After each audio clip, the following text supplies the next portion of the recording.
calling it the GQP now instead of the GOP. I fucking love it. Ah, the GQP for Q. Ah, I love it. It's so funny.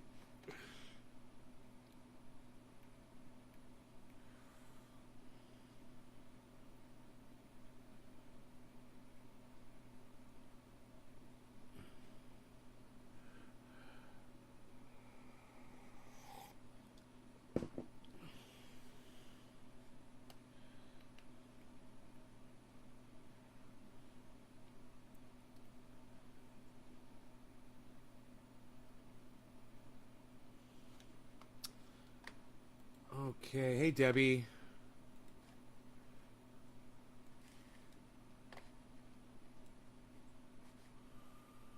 Hey Karen. Thank you for the 3. Very good. Good correction on the 3 there. Oh, did I not I didn't click update on the video title. Fuck, man. Son of a fuck. Okay, I've got 1 viewer. How many viewers? 5 viewers. Should I restart the show with a new title? No, it's not that important. Fuck it. I'll just go with last night's title. No big deal.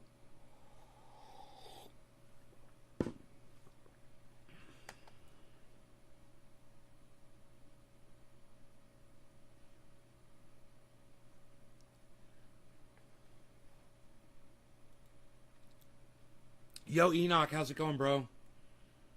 The late night haps. Okay, I guess people are just going to think that this was last night's show. Ox Project, Access for All. Kevin Vaught, right on.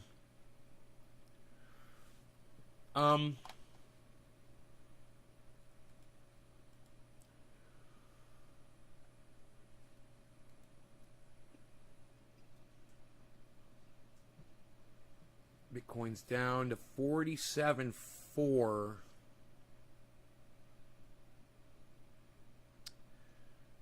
$47.4. And my buy-in on that is 52.6. But Cardano is 278. It's more than double what I bought my Cardano at. So I'm 115% on Cardano today. Isn't that great? Ah, man. Ethereum has also doubled since I bought it. Wow, man. Can't complain. Yay Cardano, yay Ethereum. Polygon's not bad. Doge is 28 cents. How about Polkadot? Litecoin is 170.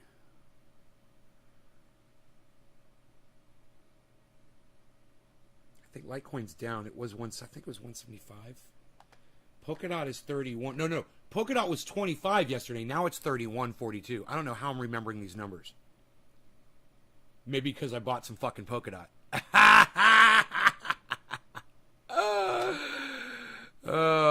Good morning, Northern Minnesota. Adam. Enoch was watching Flash Gordon, then I saw you go live.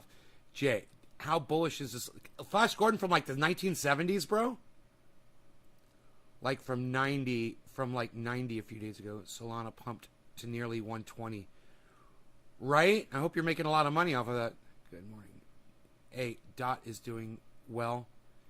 Independent. You're worried about Solana, weren't you? Didn't you say you lost a whole bunch of money on that? Independent Left News. Thank you. Independent Left News. Are you going to start promoting my shows? On Twitter? Like you do for Ron Placone? And Independent Left News. Do you pay Ron for those promotions? Ron Placone? Because he used to promote my product on his show, but he doesn't anymore, and I don't know why. I've just never asked him. But I'm just kind of wondering, do you pay him for that, for those shouts out? Because I don't mind paying him, you know? You pay Ron?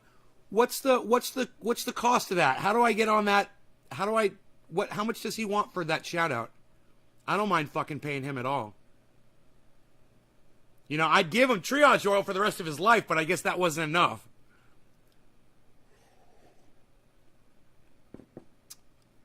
Thank you, independentleft.news. And how do I get promoted by you on Twitter?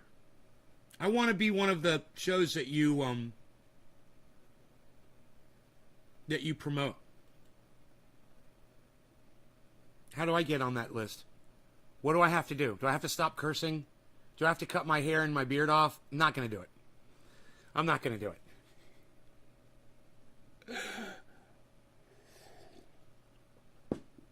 Independent Left News promotes independent news programs, podcasts, guys, on Twitter. And Independent Left News doesn't get a lot of play because they're promoting independence and the algorithms shut them down. You'll add me? Oh, thank you. I'm honored. I'm honored to be a part of your lists of shows that go live. Honored.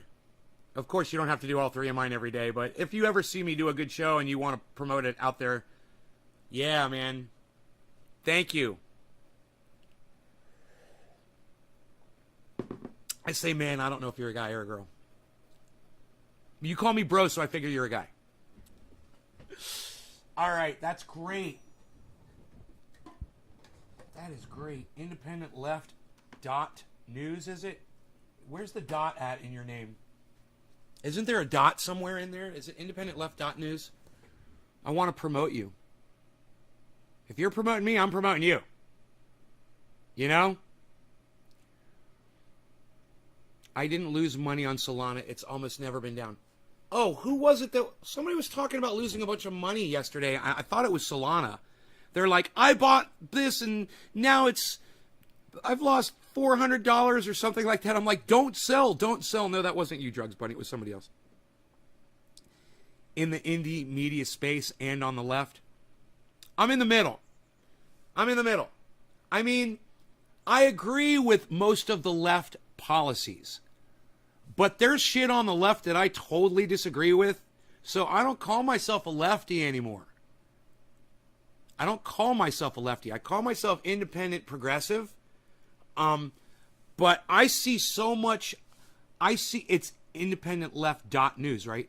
I see so much bullshit now, a la Bernie Sanders, a la The Squad, a la The Young Turks, a la Hillary Clinton, a la Joe Biden, a la the entire fucking United States federal government, that I have a really hard time just saying that I mean, lean left. Yeah, I lean left.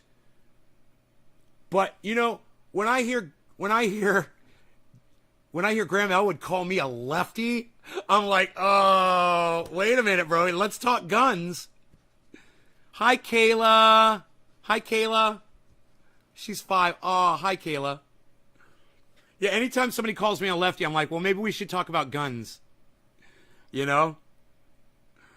So it's that whole left-right thing is it's what's the word I'm looking for? The whole left-right thing is like a poison pill.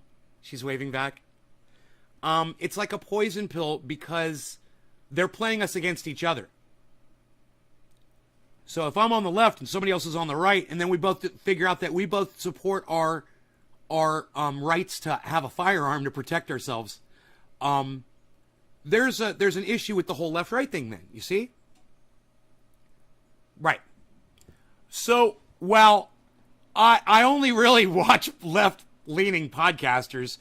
A lot of the podcasters that I watch that are left get accused of being straight-out Republicans, like Jimmy Dore. And it's hilarious because, of course, he isn't. And, of course, I am not. But I will call Joe Biden a senile old cuck every day. And I would hope that everybody on the left can do that. Can look at that man and see that he's fucking not functioning properly anymore. That he's senile. So when I see people that are hardcore lefties on Twitter that are pumping up Joe Biden and talking about how great of a president he was. You know, I literally just saw a tweet from this girl. She's obviously a blue waiver. And she said that the pullout of Afghanistan was more successful than Donald Trump's leaving of the Capitol. And I thought to myself, Really? Okay, 5 people died at the Capitol. I'll give you that. But 200 people died in Afghanistan and people fell off of fucking airplane wings. You know, I would say that was a much worse situation because it resulted in a massive amount of death compared to the January 6th, riot and insurrection, whatever you want to call it. Yeah, I call it all those things because it was. Were they trying to subvert democracy? You goddamn right they were. Stop the steal. Just those 3 words, stop the steal. That's stopping democracy. You're trying to stop the election. You're trying to stop America. When you say stop the steal, you're fucking guilty. But at the same time, five deaths does not equal 200 deaths. So this stupid fucking bitch on Twitter that's trying to say that, the pullout from Afghanistan was was much more successful than Donald Trump's pullout from the fucking Capitol than his losing the election, I call bullshit, man. And I'm going to call bullshit on every fucking leftist that agrees with that bullshit all day long. And that's what I do on this show. I'm going to keep you motherfuckers real. And if I'm keeping it real, you're going to keep it real. And if you don't fucking like it, then run off to whatever fucking team you claim is yours, whichever side you're on, and stay the fuck over there! And stay the fuck away from me, man! You understand? I get so fucking angry, man. It's like the fucking anger and the rage just drips off my fucking face. It just comes out of my mouth, man. I can't fucking stop it. You have to be able to admit that Joe Biden is fucking senile. You have to be able to admit that Kamala Harris is a fucking dumb cop, cunt, bitch. She's a fucking liar, too. You got to be able to admit these things. You can't be blue no matter who, And while I would never support a fucking Republican, ever, never, I'll never fucking do it. At the same time, I'm having a much harder time these days fucking trying to support goddamn Democrats. Because they ain't fucking keeping it real.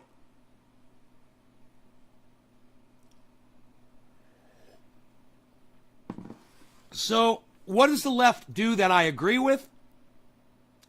Montana Eliza Rebecca Trelaw, she's telling me to chill.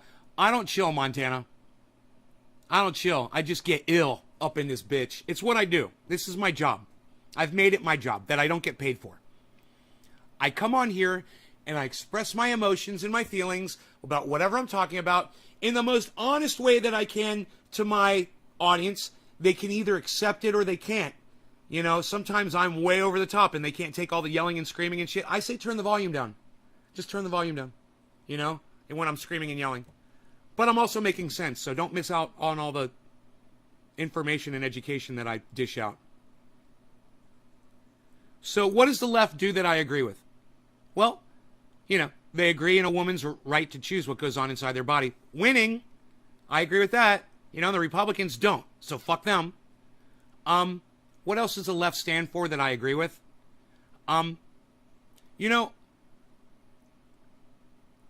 I don't like gerrymandering, and I don't like what the Republicans do around trying to manipulate elections and trying to subvert black people from voting, taking away mail-in voting, which I subscribe to, but I don't do.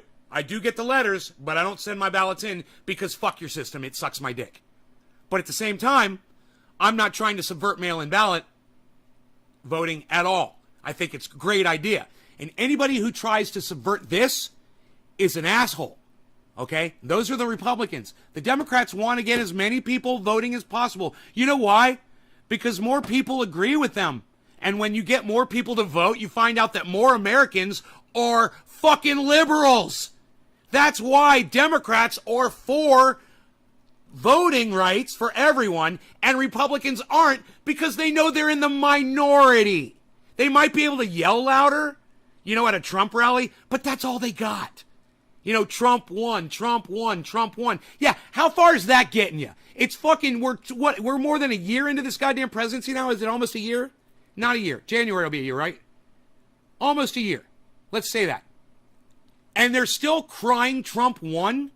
Like that's gonna, oh, you want to get high, Montana? Okay, Montana, for you. Only for you, Montana, Eliza Rebecca Trelaw, because I finally got another 4-name girl in here. Ha ha ha! Debbie! don't feel so special anymore, do you now? I got 2 4-name girls. All right, give me a second. I'm going to pack up. I'm going to pack a bowl. But that don't mean I'm going to get quiet. I'm not subverting my rage or anger with this bong rip. I want you to know that. We're going to be talking about some stuff today, kiddies. I hope you tune in and enjoy. So what else does the left subscribe to that I agree with? All I really have to do is look at Republicans and see what I disagree with Republicans. You know, the whole America first thing, I don't agree with that. I agree with humans first. So I got a problem with Republicans over America first. All life is precious to me. Not just somebody that has red and white stripes and, you know, and blue and stars on their fucking sleeve. That doesn't mean shit to me. You know what I say about that? Fuck your flag! Suck my dick! Come at me. You got a problem with me saying fuck your flag? Come at me. Let's talk. We'll have a conversation. We'll have a convo about it. You guys want to have a convo? We'll talk about fuck your flag.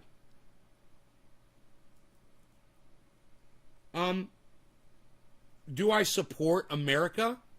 Yeah, I support America. Do I support the freedoms that America offers? Oh, yeah, totally. Do I appreciate the fact that I can call America out as I sit in America? You goddamn right. Hey, how would you like it if, you know, you're at work, you know, and, you wanted to, tell your boss, hey man, you know, I've got a problem here with whatever, blah, blah, blah, and they just don't listen to you. They're not going to listen to you. They're just going to fucking ignore you and not do anything. How's that fucking feel? No recourse, right? People deserve fucking recourse. It's just the way we are. We treat each other fairly. And I believe that everyone deserves a voice, right? And I say free speech for everybody. Even the filth that I hear coming from places like Parler and Q and all of these morons. Look, man, there's a market for that shit. And people want to hear that kind of shit. People want to hear Ben Shapiro and Candace Owens lie to them all day. It makes them feel comfortable. It feels like home. You know, their Republican father sitting around the house lying to them all day. And that feels good. So what do? They go watch Tim Pool. You know, because they want to be lied to. And they want to feel good about their racism. I'm okay with that. I'm fine with that. I don't want to control your speech. But, you know, why the fuck do I have to be subverted by YouTube for my speech? While someone like Tim Pool gets millions of views and I get, you know, a few people every day. Why? When I'm the one making sense, when I'm the one literally saving lives, and Tim Pool is literally costing people their lives. Literally costing people their lives. You know, I thought that was the chat right there. I just realized it's not. That's funny.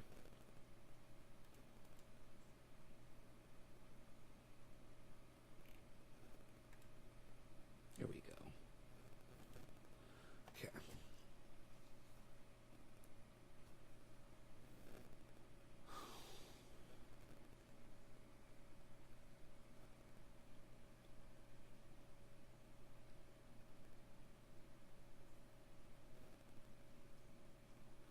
So back to the left versus right thing.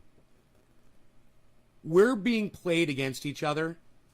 There have been issues that have been selected from both sides to be sticking points that prevent us from being able to work together. Oh, well, you don't think a woman has a right to choose? Well, I do. Well, we can't work together. Well, you don't think black people have a right to vote and mail in their ballots? Well, we can't work together. And you know, I hear that shit from the left more than from the right. I do. I do. And I understand it. Because people on the left are smarter than people on the right. They really, I mean, on average, Democrats are smarter than Republicans. I'm telling you. They're smarter. They're smarter people. So they get to a point where they're so frustrated with the right that they start lashing out and attacking, and that gives the right the chance to say, aha, see, you're haters, you're racists.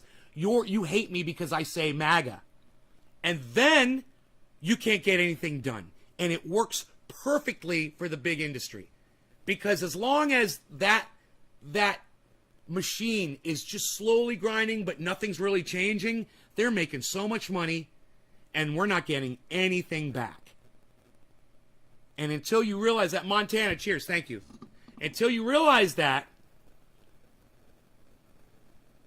you're going to be constantly stuck on that wheel.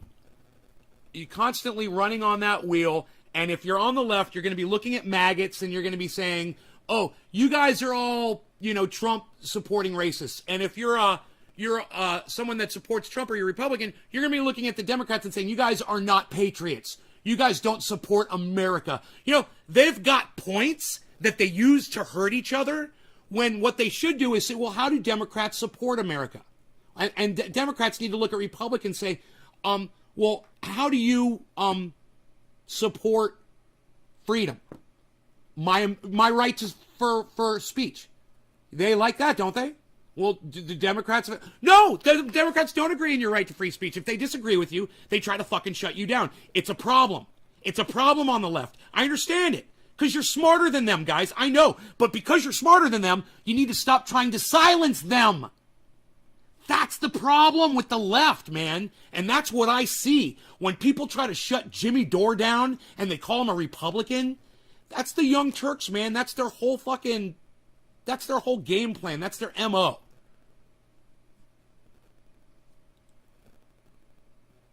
The left does seem more extreme.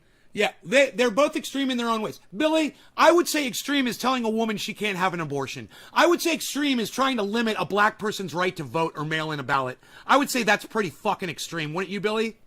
You can't just say the left is more extreme than the right. That's bullshit. Bro, there's a whole bunch of people on the right that are saying Trump won, Trump won. That doesn't seem extreme to you? They supported the Capitol riot, bro. That doesn't seem extreme to you? So, have you had your coffee yet, Billy? Hey, man. Coffee up, son. It's time. Look, I'm trying to smoke with this girl. She's a new four-name girl.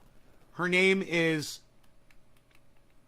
Montana Eliza Rebecca Traylor. Here you go. Cheers.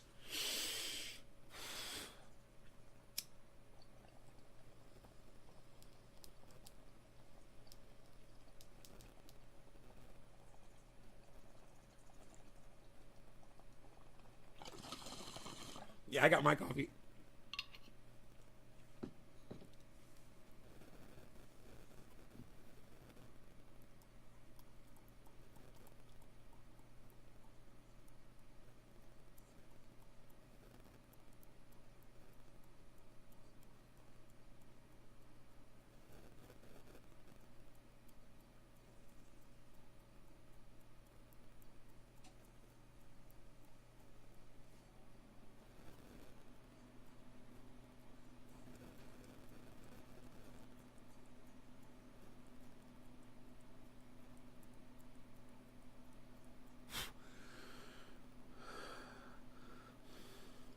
DC, the right wanted to overtopple our democracy. You sure had your coffee. Staged a fake coup for fake reasons. I smoke along, hippie chick.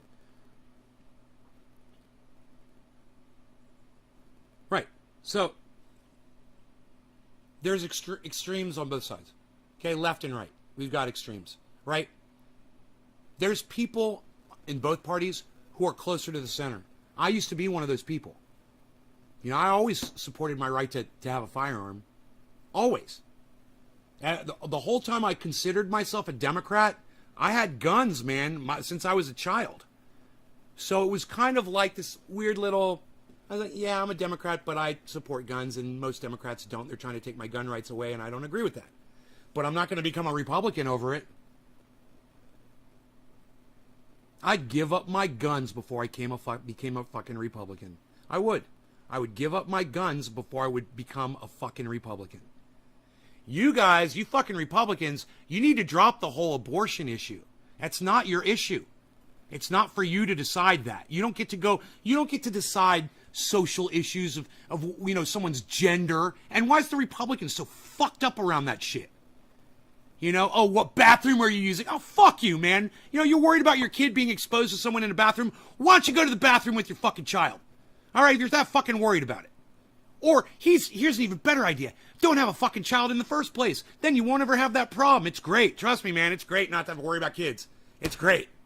It's nice. This is a great service. Monique, oh, I'm sorry about your husband. Aw, right on. I'm glad to take over. Guns and guns forever, but lean left. I want more guns and guns forever. Okay, DC. I so agree with you on the right dropping the abortion issue. That's fucked up. Well, here's something else the right needs to drop. They need to quit trying to control the vote. Quit gerrymandering. Quit ending mail-in balloting.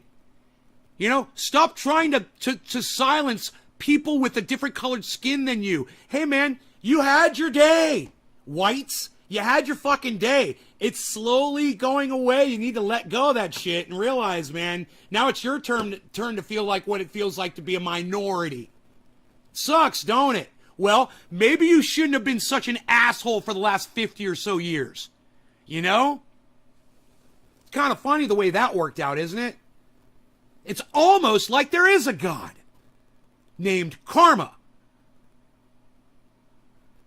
My body, my choice regarding masks, so they agree with pro-choice people and don't... I know, the hypocrisy, right? My body, my choice on a mask, but a woman that needs an abortion, that's not her body, it's not her choice. What? It's hilarious. Adam, what's up, bro? If someone is vocal about being against abortion, my first thought is, how many kids have they adopted?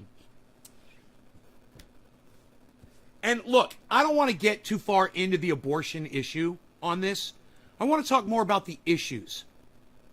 I want to talk about the number of issues that there are. The Republicans are always talking about how they want less government control, and Democrats are always being accused of being tax and spend, while Republicans supposedly want to, free up your finances and shit like that. It's not like that anymore. Yeah, it's not like that anymore. Now, all of them are all about industry. All of them are all about corporations, left and right. You look no further than Nancy fucking Pelosi, 200 millionaire. How did she get so wealthy? She's fucking playing to the corporations. That's how. She's bought. She's 200 million fucking bought. I don't know if you guys even think about that. You think about how much money 200 million is? Let me tell you this. I am 200th of a percent. 1/200th of a percent of the wealth that Nancy Pelosi has. And look how I fucking live. I live like, on my standards, by my standards, and I grew up in a really nice area in a really nice house. By my standards, I live like a fucking king. And I only have 1/200th of Nancy Pelosi's wealth. And if you can live like me on 1/200th of Nancy Pelosi's wealth, doesn't that seem like it's a little excessive to y'all? So, Republicans allowing industry to just thrive, they've created people like Nancy Pelosi. And when you tax people like Nancy Pelosi and Elon Musk and, Bill Gates, Richard Branson, when you tax people like them, they don't suffer. When you tax people like y'all suffer.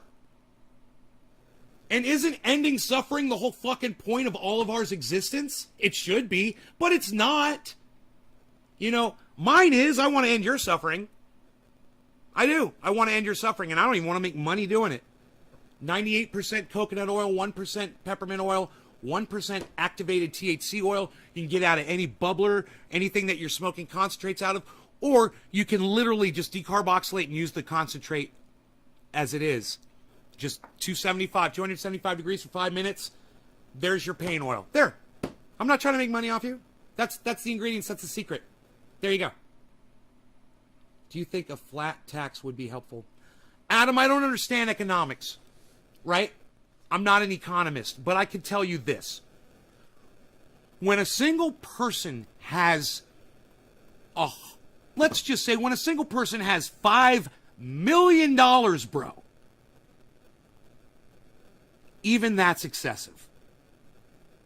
My parents, who are millionaires, I'm pretty sure they don't have 5 mil. Have you seen? Oh yeah, Adam, you came over and you visited. You see how my mom lives, right? Like the goddamn Queen of England in that fucking palace. It's palatial.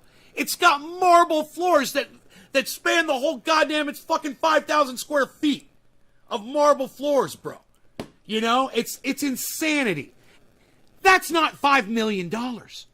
You know, you could be living insane, rich lives, and all of us could have that money.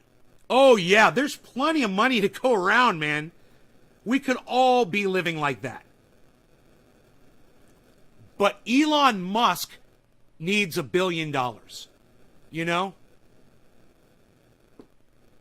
Richard Branson needs $1 billion. Bill Gates needs $1 billion.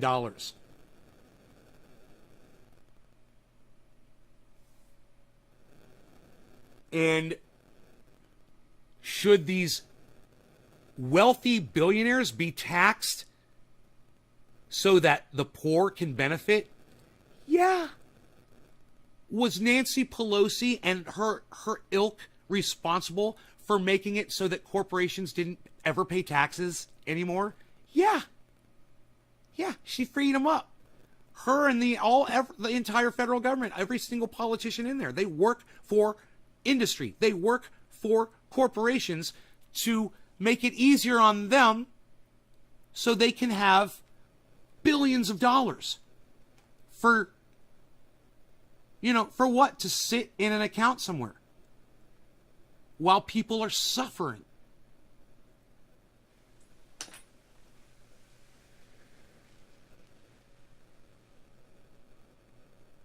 So do I support taxing fucking billionaires? Yeah. Do I support taxing someone with $5 million? Yeah. Hey, man, you should see my fucking taxes, guys. You should see how much money I have to pay in taxes every year. It's my fucking tax bracket that really gets nailed, man. You have no idea. It's obnoxious how much money I have to pay in taxes every year. You know, it's like a whole thing where I have to plan around this thing and just make sure the money's there and I don't know how much it's going to be. And then at the end of the year, I have to compensate and it's like fucking thousands and thousands of dollars more. Oh, well, you made more money. You owe us a lot more. Oh, great. Okay. Here. Don't even think about it, man. I just do it. You know, I just pay the taxes, pay the taxes, pay the taxes.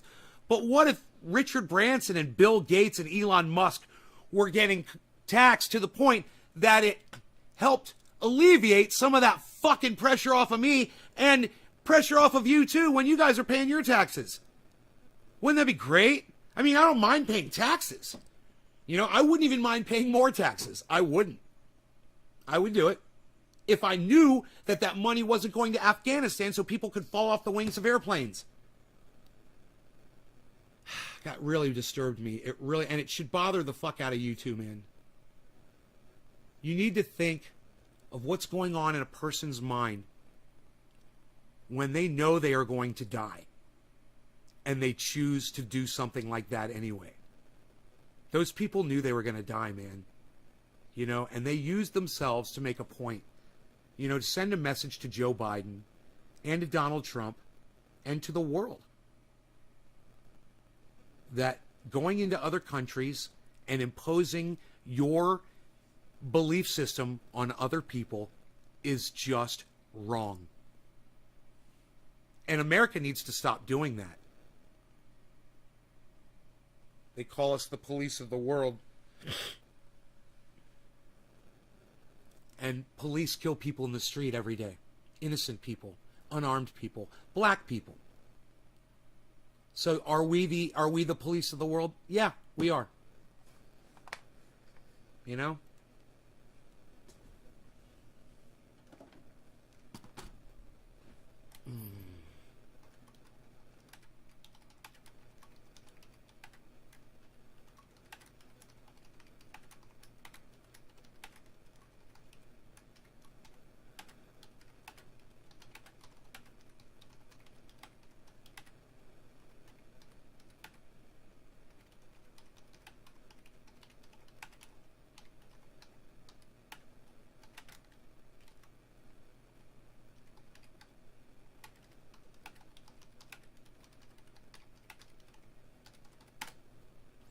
People call America the police of the world, and when you realize how pigs murder innocent victims in America, this makes perfect sense.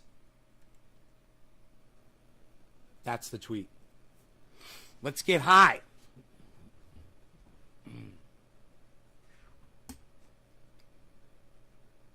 You guys feel free to go over there and retweet me on Twitter right now. I just tweeted a tweet, so feel free to go over there and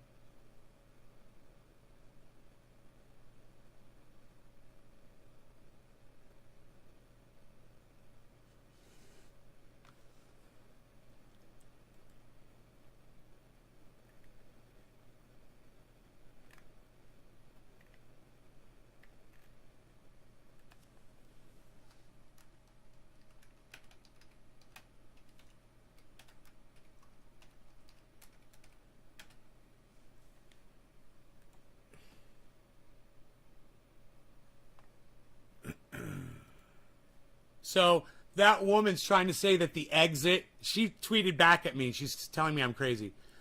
She's trying to claim that the exit from Afghanistan was more successful than the Capital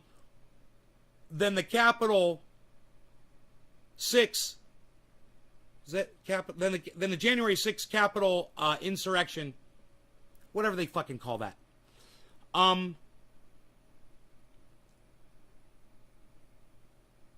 And I said 200 Afghanis died. 5 people died at the Capitol. Which one's more successful?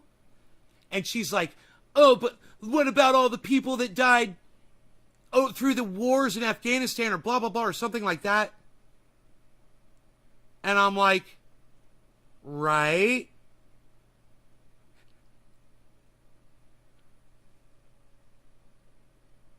Doesn't even make sense what she's saying. So she's saying there's a lot more people that died in Afghanistan. And I'm like, yeah, and only 5 people died in the Capitol riot. Oh, right. That's what they call it, the Capitol riot. Right?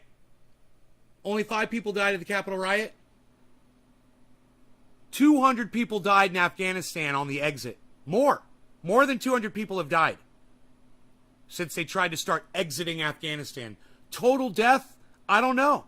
If one of you guys could Google that and find out, what's the total cost of human life from our exit of Afghanistan? Does anybody know the numbers? I'm sure a podcaster knows.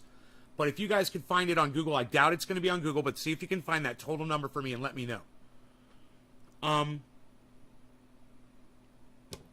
What she said to me doesn't... Do you guys understand what that woman said to me doesn't even make sense? It's like, I bet she's going to block me because she's going to realize that what she said doesn't make sense.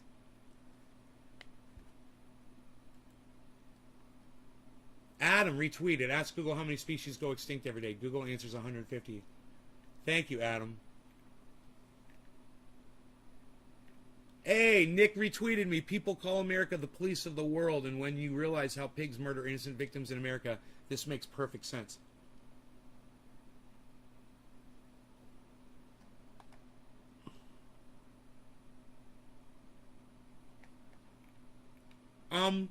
Independent left news. Here we go. So, let's go through this.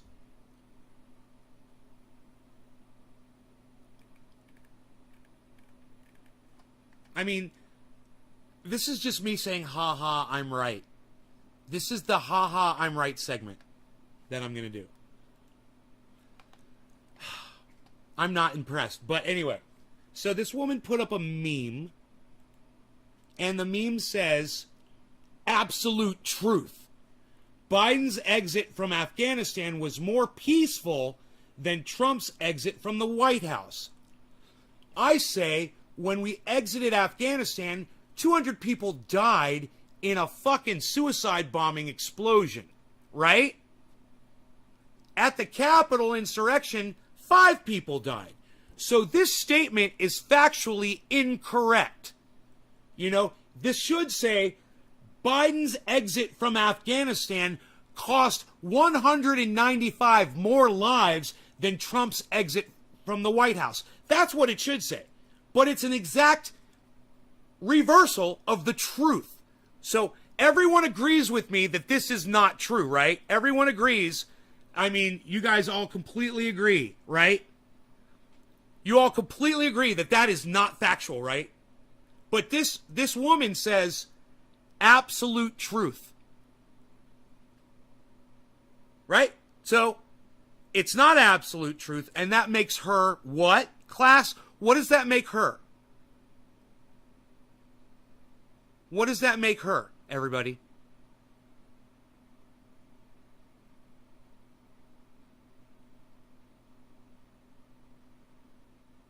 Okay. She is nuts to even compare. Ridiculous premise. Monique, Josh G. Is it even fair to compare them? She's making odd points. Lies. Josh G. Adam says, an asshole. Liar. Yes. Drugs Bunny. Thank you. It makes her a liar, right? So this woman is saying that this is a factual statement when it's completely not true. It's thank you, Enoch, for retweeting, right? Okay. So my response could have been better, but my response was this. I said, up to 200 dead Afghanis, 12 U.S. soldiers dead versus 5. Can you even count actual numbers? And I gave her the crazy face because she's a fucking lunatic, as you guys are a lying cuck bitch. Thank you, Enoch. Anti-factual. Steven's trying to be nice. Anti-factual. Whatever, Steven Culbertson. Whatever, bro. She's a fucking liar. Use the words, bro. Use the words. She deserves to be called a liar, Steven. She's a fucking liar, right? So I call her out on her lie. I don't call her a liar. I just say, can you count actual numbers? And she says to me back, appreciate the idiot face you included so I wouldn't confuse you with someone rational. Huh, okay. Why are you discounting the lives of the thousands lost during this false war? I'm not. That meme says exit. Exit from Afghanistan was more peaceful than Trump's exit from the White House. You weren't talking about the Afghani war. You were talking about Biden's exit. I was sticking to what you were talking about in your meme, right? And I proved your meme wrong. It's a stupid fucking meme. And now anybody that looks at that meme and sees my statement underneath it, they're going to be like, yeah, that meme doesn't even make sense. I'm just a blue wave idiot. Wow, I just realized I'm cheerleading Joe Biden because I saw a meme with big fucking white and yellow letters on it, and I thought it made Trump look dumb because, you know, Trump bad. And oh my goodness, really, 200 people did die at the, more than 200 people have died upon the exit of Afghanistan, and only 5 people died at the Capitol. I don't know how many times I have to go over these facts. It's fucking stupid, right? That she even said this shit. But I'm going to base peacefulness on the amount of bodies. And let me ask you guys this. Peacefulness as related to how many bodies are left after something is over, is that fair? Is that a fair assessment of whether something was peaceful or not? Let's say you've got 2 protests, okay? And you got one protest where, you know, everybody's screaming, a whole bunch of people get hospitalized, you know, and maybe a couple people get maimed or whatever, but no one dies. And then you have another protest where 40 people die. Okay, which one was more peaceful? Which protest would you call more peaceful? So is it fair to use body count as a gauge of peace? I would, and I totally will. You know, she wants to say that insurrection was less peaceful than what was going on in Afghanistan. Did she see the people running underneath the airplane and then falling off the wings of the airplane? Did she see the hundreds of people running underneath that giant fucking airplane trying to get on it? How peaceful was that? And I wonder how peaceful it's been all around the airport where the Taliban have been trying to control people outside and there's large groups of people. I wonder how peaceful that is. Just on a peacefulness gauge. I don't know. They're not really covering it that well. But I did see where some folks got shot, and I saw where about 200 people got blown up. Murdered with a bomb. Not very peaceful. Okay. I think I made that point. So her next statement is, why aren't you blaming Trump for his agreement to leave, his release of 5,000 Taliban, and his failures to act? Because you weren't talking about that. Your meme is talking about his exit from the White House. You want to talk about all those things? I'll talk about that shit with you. You know, what's happening here? Oh, I must have accidentally pressed on my, I must have accidentally clicked on my profile. There was peace at the airport. I don't even believe there was ever peace over there. Our troops and our military have been treating the people there like dog shit. This lady needs to see the video of the soldier you showed yesterday. Man, like, what the actual fuck? Hey, Brian, that video of the soldier going after those kids on those donkeys, I don't know the context of that. I don't know where it was. I don't know the year. I know nothing about it. So I wouldn't use that specific video. If you're talking about the donkey video, I wouldn't use that specific video as evidence. But, I mean, the meme is just factually incorrect. And I proved it wrong. And she's trying to say that I'm the crazy one. And, you know, you guys can judge for yourselves if you feel like I'm the crazy one. This is the problem with the left. That a lot, not the entire left, but a lot of people on the left that are blue wavers, you know what? They see something like that and they jump on board. They don't think. They don't read it through and think about it for, it only take 10 seconds. Peaceful? Was it more peaceful? No, it wasn't more peaceful. Just because they're now showing you videos of soldiers water washing you, you know, pouring water down the throats of Afghani children who shouldn't have been thirsty in the first place. You ever think about that? You know, maybe those soldiers failed at their jobs if those kids were thirsty at all. Wouldn't it be cool if all those kids had been like, no, I'm fine, I don't need any water? Every single child that he offered water to accepted it. That's really bad. You know? Every single child wanted water. They're not doing their fucking jobs over there. They're not taking care of those people. And that water washing, that propaganda, well, you guys should see Richard Medhurst talk about it. We covered that on the show yesterday. And you guys should go listen to Richard Medhurst talk about the water washing from the, you know, the Department of Defense. It's a freaking joke. It's, like he said, state-run propaganda. There's no denying it. Soldiers giving water to dehydrated little Afghani babies, that's fucking propaganda, guys. Are they showing you the fucking videos of the people screaming outside those gates trying to get on planes? You know, are they showing you the videos of the people that got mutilated and destroyed by that massive bombing? Or how many people got killed in the shooting attack? I still don't know the number. God, it's fucking sickening, man. What do you guys got? What do you guys got? Anything about that? Brian Munoz, thank you for participating in the chat here. I'll turn the chat back on. I like to turn the chat on, man, when you guys are making sense.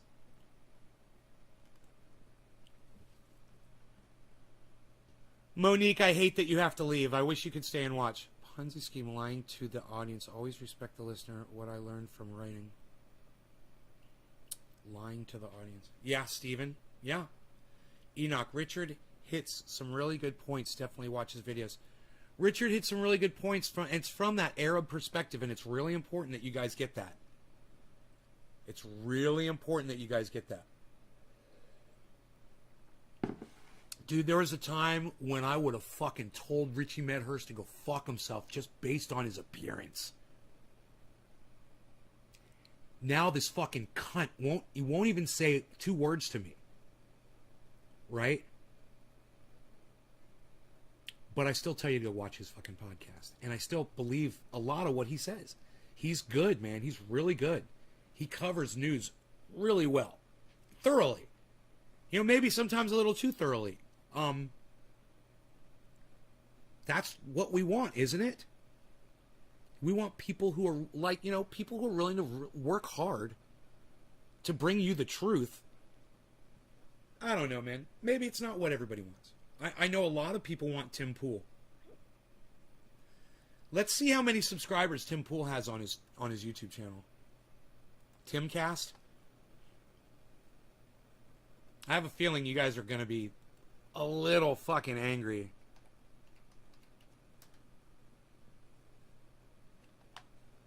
Dude, 1.06 million subscribers.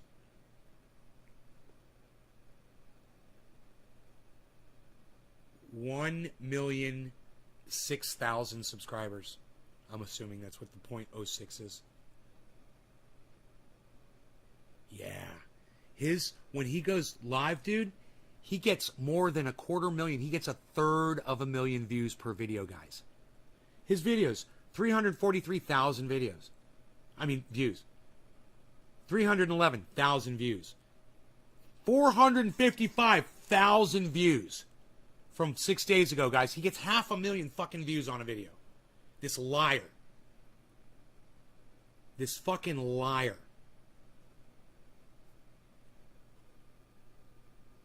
Who couldn't give a fuck about his audience. He gives about as much a fuck about his audience as any Republican cares about black people voting in America. That's how much Tim Pool cares. He's a fucking racist cunt. And Tim Pool, I know you'll probably never see this video, but maybe somebody in my audience will tweet this at you. And they'll get their phone out and they'll send this little message to you. Tim Pool, I'm calling you out for the liar that you are.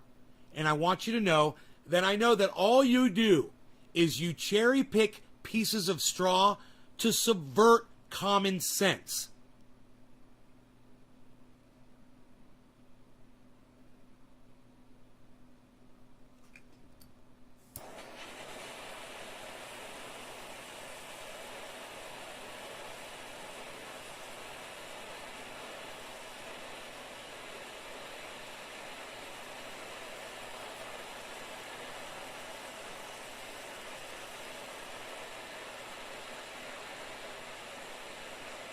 You know, common sense. That's what this is. Common sense.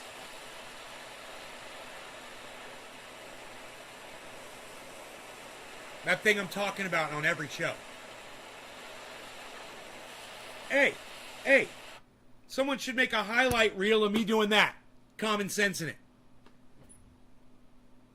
Find out all the times I common sense it on here. No law regarding cannabis, cannabisism for all. Cheers, everybody. Hey, it's 420 in Newfoundland. What do you know?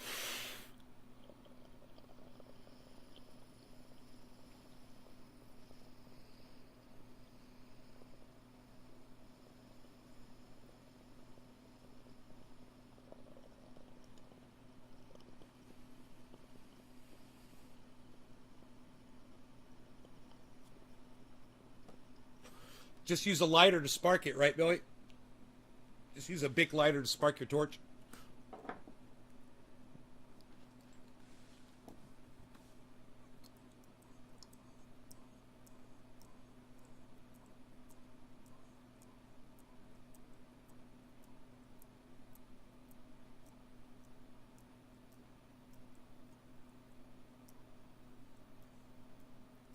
You probably got one of those Bunsen burner sparkers, don't you? You fucking crazy mad scientist, you.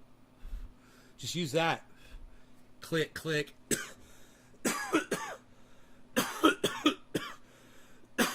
Bro, I did it for years. It's like, you don't even think about it after a while. Until you finally buy another torch. Until you break down.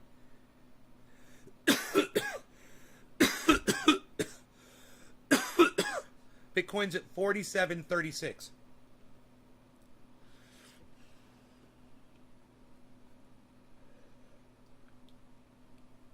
You guys, Timcast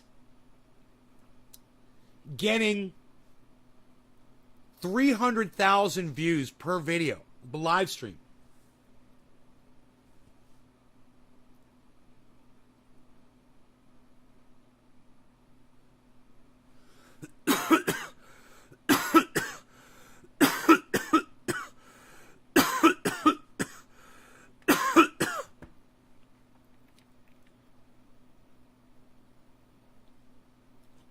Ashley Babbitt's death remains a mystery. Dude, it's not a mystery, Tim Pool. It's on video. She was trying to fucking get into the goddamn chamber of the house, okay? So they shot her in the fucking face, all right? Or they shot her in the heart, whatever. That's what you get when you're attacking the United States federal government violently. You know, she had a backpack on her back. She was a fucking clear and present danger and a threat that had to be stopped. Now, his choice to use deadly force, that was his call, man. Would I have done that? Would I have fucking shot her like that? No, man, that was brutal. It was fucking psychotic. That guy's fucking crazy that he did that. It's fucking crazy that he fucking pulled the trigger. It's almost like I thought like he didn't mean to do it, you know? But, goddamn, you know, point blank like that. That's fucking crazy to watch. At the same time, it's his job to protect those people inside there.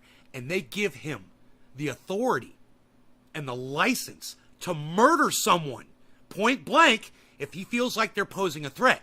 And in that moment, in that second, when that girl was coming over and she was about to come in that fucking window and he saw that fucking backpack, dude, a jury of 12 people, they're going to go, you know, with a good lawyer, they're going to go, dude, he had no choice. He had to fucking kill her, man. You know, I wouldn't have. I would have fucking punched her in her face. You know, he could have taken his gun and fucking, what do they call that when you hit someone with your gun? I forgot that. I forgot they call that. Gun strike. He could have gun struck her. I can't think of what they call that shit. Isn't that funny? He could have hit her with the butt of the gun. You know, he could have fucking punched her in her face. Would have knocked her down. She wasn't a big woman. You know? Pistol whip. Yeah, he should have fucking pistol whipped her.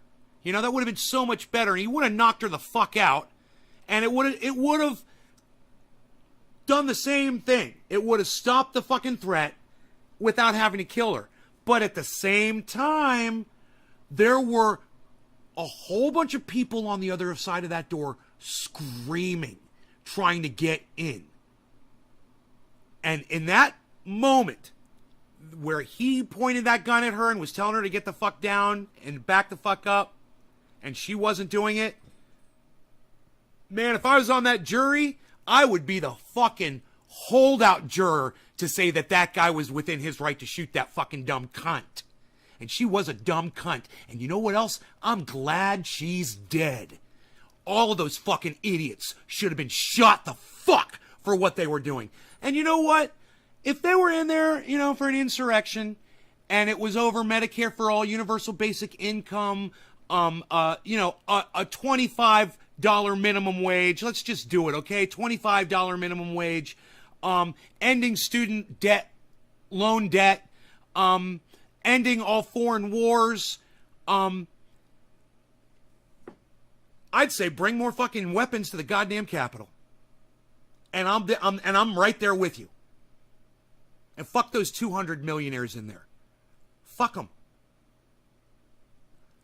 But y'all did it for the wrong reason. You did it for a liar over a lie. And you're not going to get my support. All you Trump 1 cunts out there, you ruin it for everybody. You ruin it for all of us that hate the fucking government. We could have been on the same team. Now we look at you like you're a bunch of lying fucking lunatics that can't be trusted.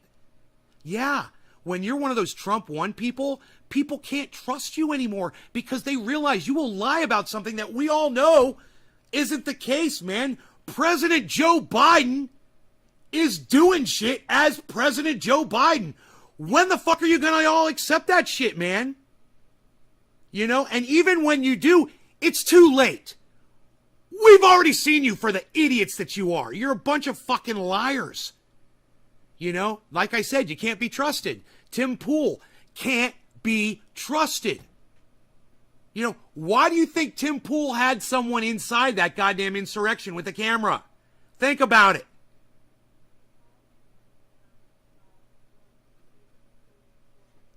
Was he covering it, or were they fucking there supporting it?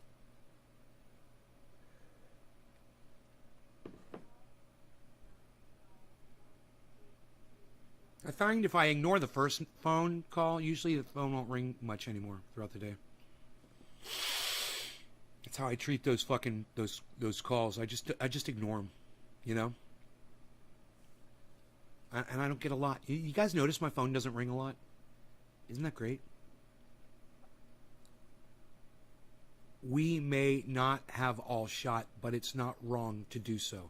No, it wouldn't have been wrong. What he did was not wrong. No, he had the right to use deadly force to make an example for all the people that were behind her that would have come through that door. You know, he may have done the right thing. You know, and she was a dumb cunt for putting her fat fucking face in that goddamn window like she did. You guys want to hear what Tim Pool has to say about her? It's only 21 minutes. Let's put it in fast and listen to fucking what Tim Cuck fucking Pool has to say. Little cuck bitch motherfucker. But let's jump to this next subject, January 6th, because we're talking about George Floyd.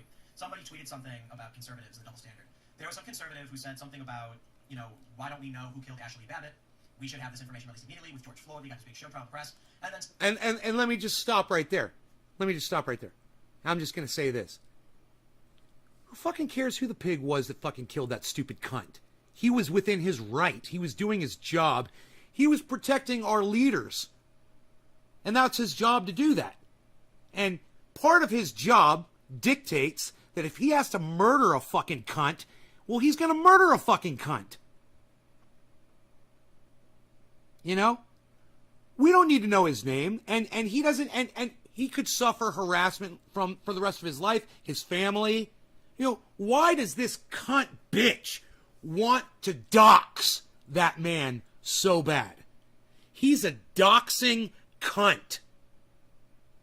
I got 20 seconds into the fucking video. I've already called Tim Pool out on trying to dox somebody. And YouTube thinks that's okay.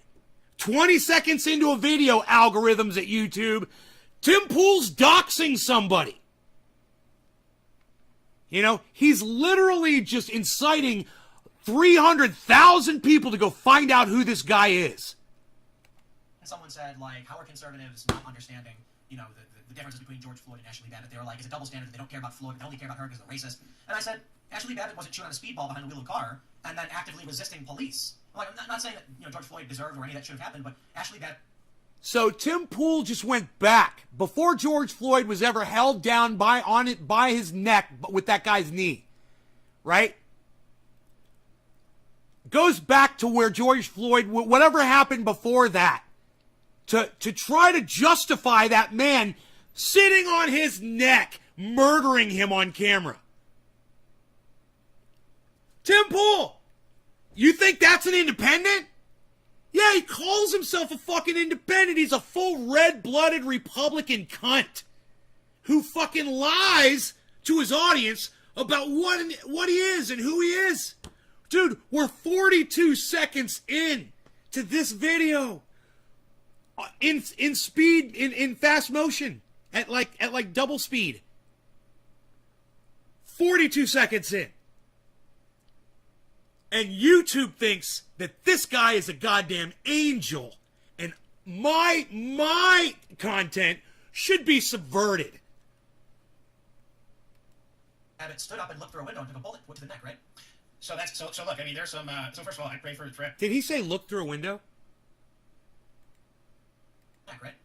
So George Floyd deserved or any of that should have happened, but Ashley Babbitt stood up and looked through a window and took a bullet to the neck. Stood up and looked through a window? Let's slow that down, man. You guys want to hear him fucking... This is how he lies. So he doesn't just cherry pick pieces of straw. He'll just straight out make a point that's a lie. So that's what he's doing right now. Ashley Babbitt didn't just stand up and look through a window. Does anybody remember how Ashley Babbitt caught that fucking bullet? Where was Ashley Babbitt when she got murdered? Where was Ashley Babbitt when she got fucking murdered? Does anybody know? Silver Mandalorian. Yes. Tim Pool is a fucking shithead. Yes. He is. He's a fucking liar, and I just caught him in a lie 45 seconds into this video. It's not just obfuscating. It's not just cherry picking pieces of straw. He's literally just making up a made up fact. Where was Ashley Babbitt when she got shot, guys? Answer my question. I'm going to let you hear him say it, but answer me, guys. Come on. You guys, don't you know fucking history? Don't you know what happened at that goddamn insurrection? Did you guys watch? I covered it on my goddamn show live. Or any of that should have happened, but Ashley Babbitt stood up and looked through a window and stood up and looked through a window and Ashley Babbitt stood up and looked through a window and it happened, but Ashley Babbitt stood up and looked through a window and it happened, but Ashley Babbitt stood up and looked through a window and it happened, but Ashley Babbitt stood up and looked through a window and it happened, but Ashley Babbitt stood up and looked through a window and it happened, but Ashley Babbitt stood up and looked through a window and Ashley Babbitt stood up and looked through a window. So let's just do this. Let's just do this. Give me a second.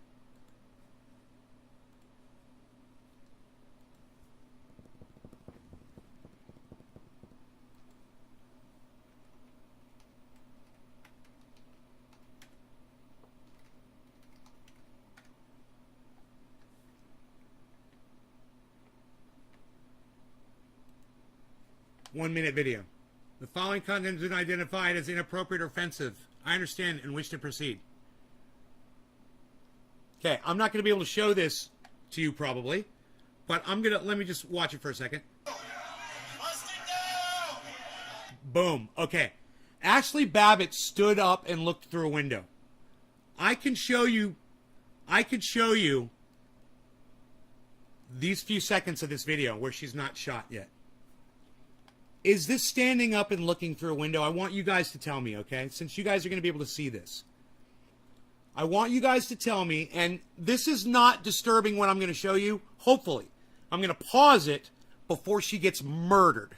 So, if you guys are disturbed by just the thought that this girl is about to die, then please, I'm giving you a moment right now to turn off my podcast. Okay? I am going to show her what Tim Pool claims is her standing up and looking through a window. And I'm going to run this disclaimer right here. Okay? There's the warning. Warning. Disturbing image of a shooting. Okay? Now, you tell me if you guys feel... God, that's so cool that I can do that. What I just did is so cool.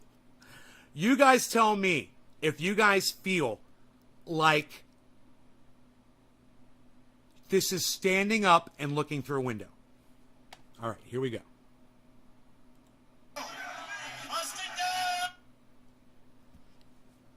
Is that standing up and looking through a window? Is that standing up and looking through a window? Is Tim Pool a straight fucking liar? No, I didn't do it by voice. I clicked on it. You guys see where she is in the video. You guys see where she is, right? You see where she is, right? Is that standing up? I'm still waiting for you guys to answer me. Hey, you guys. Is Ashley Babbitt standing up and looking through a window?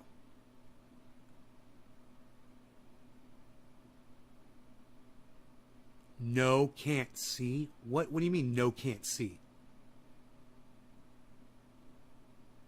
What does that even mean, no, can't see?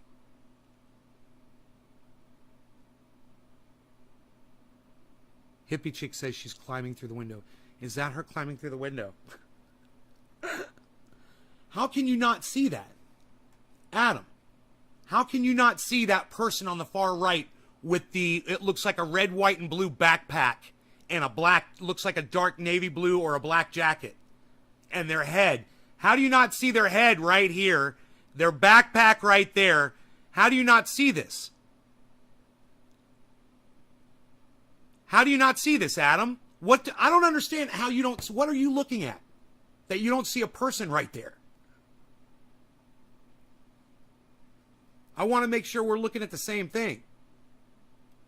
You know, because I just showed you her literally come up from view and go way up above everyone else. She's literally climbed up onto the door. Yeah, invading our capital. Hell no, Tim is a liar. Which is her? Bro, man. Come on, Adam. Adam. Are you drunk? Bro. Dude. It's like I want to point at her. It's like I don't know what Adam is looking at. Adam, do you see this guy with the red hat? Right here, you see the red hat? Okay, this thing on his head, that's not more an extension of the hat. All right, that's a person. You see that? You see the person way up here? You see where I'm using, I'm using my mouse pointer to highlight where there's a person way up on that door. Well, all of these men who are, some of them are 6 feet tall, the tops of their heads with hats on are right here. She's literally 8 feet up off the goddamn floor. Her head is 8 feet up. Easy, if not 9 feet up. Oh, now you fucking see. Okay, man. Jesus fucking Christ. I want to make sure. I'm trying to make a fucking point here, bro. You know, catch up to the video. Refresh the video. Catch up. You guys understand that what Tim Pool just said right there is a straight up fucking lie. And the cuck that is sitting there agreeing with him doesn't say, well, Ashley Babbitt didn't just stand up and look through a window, Tim. Now you're a liar. Now, if I was sitting at the table, that's what I would say to Tim Pool.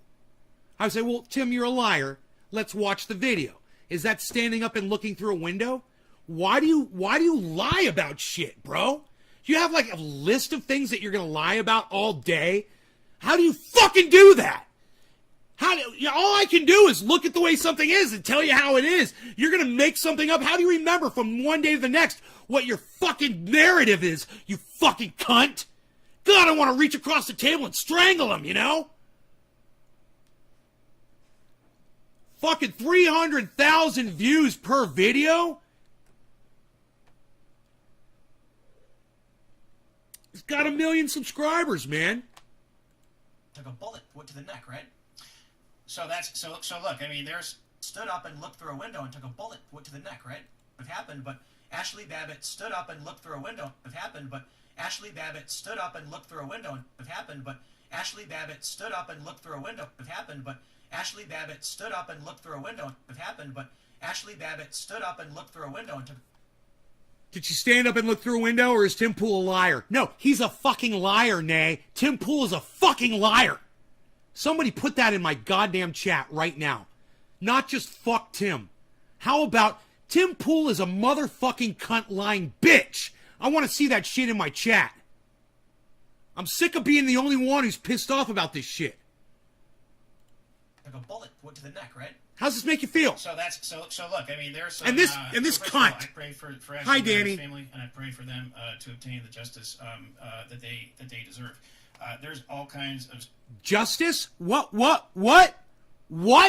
Justice? So first of all, I pray for Ashley Babbitt's family, and I pray for them to obtain the justice that they deserve. What justice? Justice was served when Ashley Babbitt got deservedly murdered when she was trying to jump through a fucking window of the fucking House chamber. Justice was served. Too late, you fucking cunt Republican bitches. Tim Pool's a fucking liar. Right, hippie chick? Exactly. Thank you. Oh, trust me, Hassan and his 40,000 viewers know all about lying Tim Pool and Boo Boo Bennett. Hassan? You watch... He's like a young Turk, bro. You watch that young Turk, bro? You watching a young Turk, Hassan? That young Turk, bro? You watch that guy? Dude, you're watching a young Turk, bro. Look at you. There's all kinds of strange things going on. Fucking with young everything turds. related to January 6th. So Flung specifically with respect to turds. what you just mentioned, you know, was she shot in the stomach? Was she shot in the shoulder? Was she shot in the neck? There's basically 3 different stories that have come out. You know, from Who fucking cares where she was shot? How is this conversation? How is this content? Who cares where Ashley Babbitt was shot? She was instantly murdered, man. She didn't even make it out of that fucking Capitol building alive. She died right there on the floor, I guarantee it. These guys are idiots, man. Jesus fucking Christ. 300,000 views, man. That's 1/3 people watching this cuck tent. From the medical examiner, from the media, etc. You know, the chief of the Capitol Police, who Tonka Medford, what's up, buddy? I'm glad that bitch was killed too. A few weeks after his fuck her and fuck her stupid cunt family. Letter, I think his name was Stephen Sunland. Wrote an 8-page letter to Nancy Pelosi, essentially, you know, writing. Hey, Heavy P! Welcome back, bro. I missed you. Let's smoke. Whatsoever of the Ashley Quarter of the hour. No longer regarding cannabis. Cannabis isn't for all. Cheers. I mean, why is that? How is that possible? I mean, yeah. Now as to the how is what possible? I will say, look, the truth whatsoever. I mean, what happened that day is sort of an after action. Nancy Pelosi, essentially, you know, writing about what happened that day is sort of an a few weeks after his firing or his resignation, wrote either resigned or was ousted a couple days after the event. A few weeks after his firing or his resignation, wrote a 8-page letter. I think his name was Stephen Sunland. Wrote an 8-page letter to Nancy Pelosi, essentially, you know, writing about what happened that day is sort of an after-action review. There is no mention whatsoever of the Ashley Babbitt shooting in that letter, whatsoever. I mean, why is that? How is that possible? Because it's on video, and we all could see it, and there's no mystery there. That's why he didn't have to mention it. Duh. These guys are fucking idiots.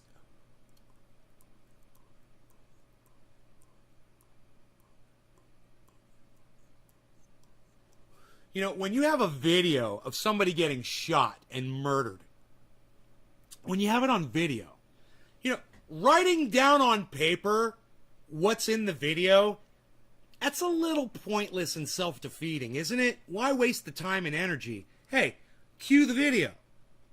Dumb bitch tried to jump through a fucking window where there was a man holding a gun like this, telling her not to do it.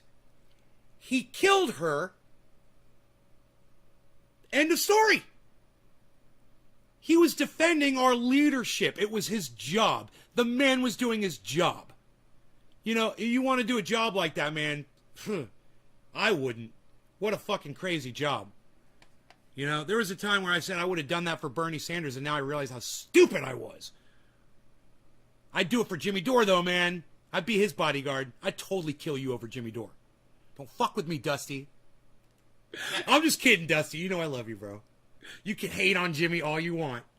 I've hated on Jimmy before. I should mine up some of my things where I've disagreed with Jimmy and show those to Dusty and be like, see, bro, you know, I called him out on his bullshit. I'm not 100% like a blue waiver is for Biden, you know, for Jimmy Dore.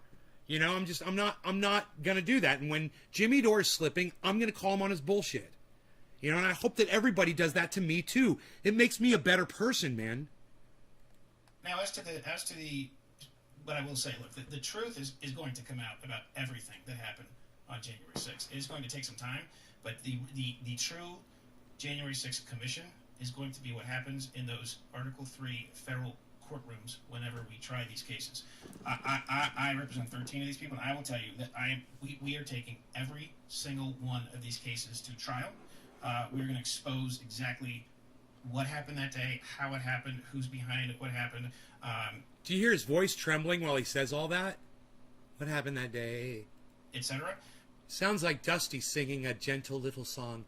Dusty, colt of Dusty's got that kind of goat sounding Eddie Vedder tremolo in his voice, kind of like Tiny Tim. Tiptoe through the tulips. With respect to the double standard, obviously I need to be a little bit circumspect about the way I talk about the particular cases that I'm a lawyer in, and juries will decide. No, bro, no. Any lawyer would gladly distribute misinformation on a podcast or anywhere if they thought they could have some sort of an influence on potential jurors in the case or a judge or anybody. They're going to plead their case everywhere they can possibly do it. The point here is he knows his case is weak, and he's not going to test it against the entire internet. He has no fucking case. This is hilarious. He's trying to defend people that entered the Capitol and resulted in the deaths of 5 people. Illegally entered the Capitol. He's trying to defend that action and say that it's somebody else's fault. This is so psychotic. Those cases. But what a lot of Americans are saying, I think it's undeniable. Having someone like this, that, having someone like this on your show makes Tim Pool a total cunt bitch. And let me explain why. Just look at the look in this guy's eyes, right where I paused the screen just then. Look at the expression in his face and look at how hard he's trying right now. This guy's a total fucking moron. He may have passed law school, but I don't know how, man. Seriously, you'd think that law school would filter morons like this the fuck out that support, shit that Tim Pool says. But this guy's even more hardcore than Tim Pool, man, and that's why Tim Pool has him on. This is what Tim Pool does. Where are the pre-dawn raids to round up the hundreds and hundreds of people, the Antifa folks who burned down Kenosha and Portland and Minneapolis and Los Angeles? We were not talking about that. We're talking about the January 6th insurrection. Why are you talking about Portland now? If you got a problem with Portland, talk about fucking Portland, dude. You don't get to use that as an excuse for what you're doing. Why don't you explain your defense? Why don't you do that? You got a platform. You could He's not going to do it, though, is he? Los Angeles, and in effect held a federal courthouse under siege in Portland for over a... Well, I happen to know of an insurrection that held the United States federal Capitol under siege, as directed by ex-President Donald Trump. Or at the time, it was still President Trump, wasn't it? 100 days, including attempting, not very effectively, but attempting to burn it down. Well, they broke in several times. Oh, They yeah. used some kind of welding tool to cut. And here goes Tim Pool now.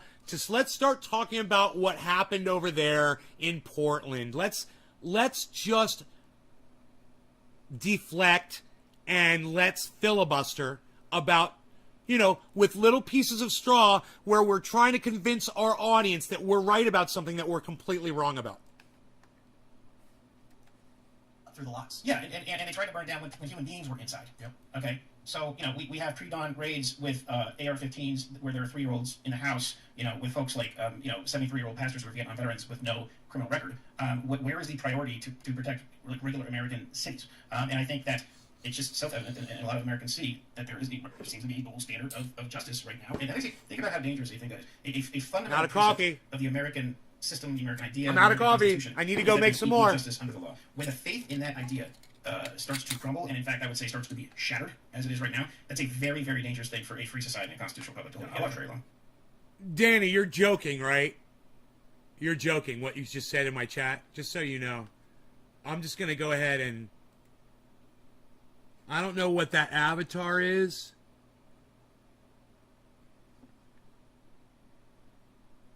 All right. How much rich people just walk on law. I mean, when Hillary Clinton's email scandal dropped, she was a Secretary of State and was involved in getting Sidney Blumenthal in Libya, like some of the most criminal actions of getting us into a war in Libya, directly against Obama's direct order that she can't work with Sidney Blumenthal. She worked with him anyway. Well, she destroyed public records and got away with it. Classified. Including classified. So equal protection under the law. I'm sorry, it was I don't something buy it. yoga or whatever. Yeah, they were talking about yoga birthday parties, and of course, as you probably noticed, the journalist who essentially broke the story of Loretta Lynch meeting with Bill on the tarmac has been suicided. And the journalist who broke the story, this one, I don't think, people look too much into this. There was an anchor, he reported the story, he wrote on that story for years. Yeah. He wrote a book about it. I don't look too much into that. It doesn't make sense for me. That would be a conspiracy in any way. I think sometimes people, you know what I think? We talked about this on the show. Here's a guy who breaks the story, turns out to be one of the biggest stories. He then rides on that for a year or so, telling everybody, oh, I'm the guy who reported it, but he's just a guy who talked on TV about it. Yeah. He writes a book about it. He then does a book tour about it. 2 years go by, dude's got nothing left. I think, I don't think there's like, we're going to wait 6 years. Are you talking about Hassan Piker? And then retaliate against him. No, I think it's a guy who almost touched the sky, and then, with all due respect to his family, it's a sad story. But I just don't see it. Look, obviously, I have no first-hand knowledge about it. I just do know there's a lengthy count of deaths and suicides in the Clinton past. I think that's all exaggerated. Yeah. I've looked through so much of this idea of the Clinton stuff, and there's like a bunch of memes, and I'm like, there was one where it was like an accountant at a firm that once worked for the Clintons. I'm like, come on, dude, the firm's got 3,000 employees or whatever. People really stretch it. What you got to be careful of is the confirmation bias in that this guy reported a story like six years ago, and then He's talking about confirmation bias. Tim Pool is talking about confirmation bias.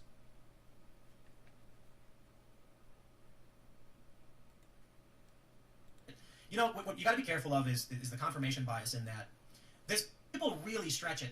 What you got to be careful of is the confirmation bias. Is the confirmation bias in what you got to be careful of is the confirmation bias in that. What you got to be careful of is the confirmation bias in. Dude, the firm's got 3,000 employees or whatever. People really stretch it. What you got to be careful of is the confirmation bias in employees or whatever. People really stretch it. What you got to be careful of is the confirmation bias in employees or whatever. People really stretch it.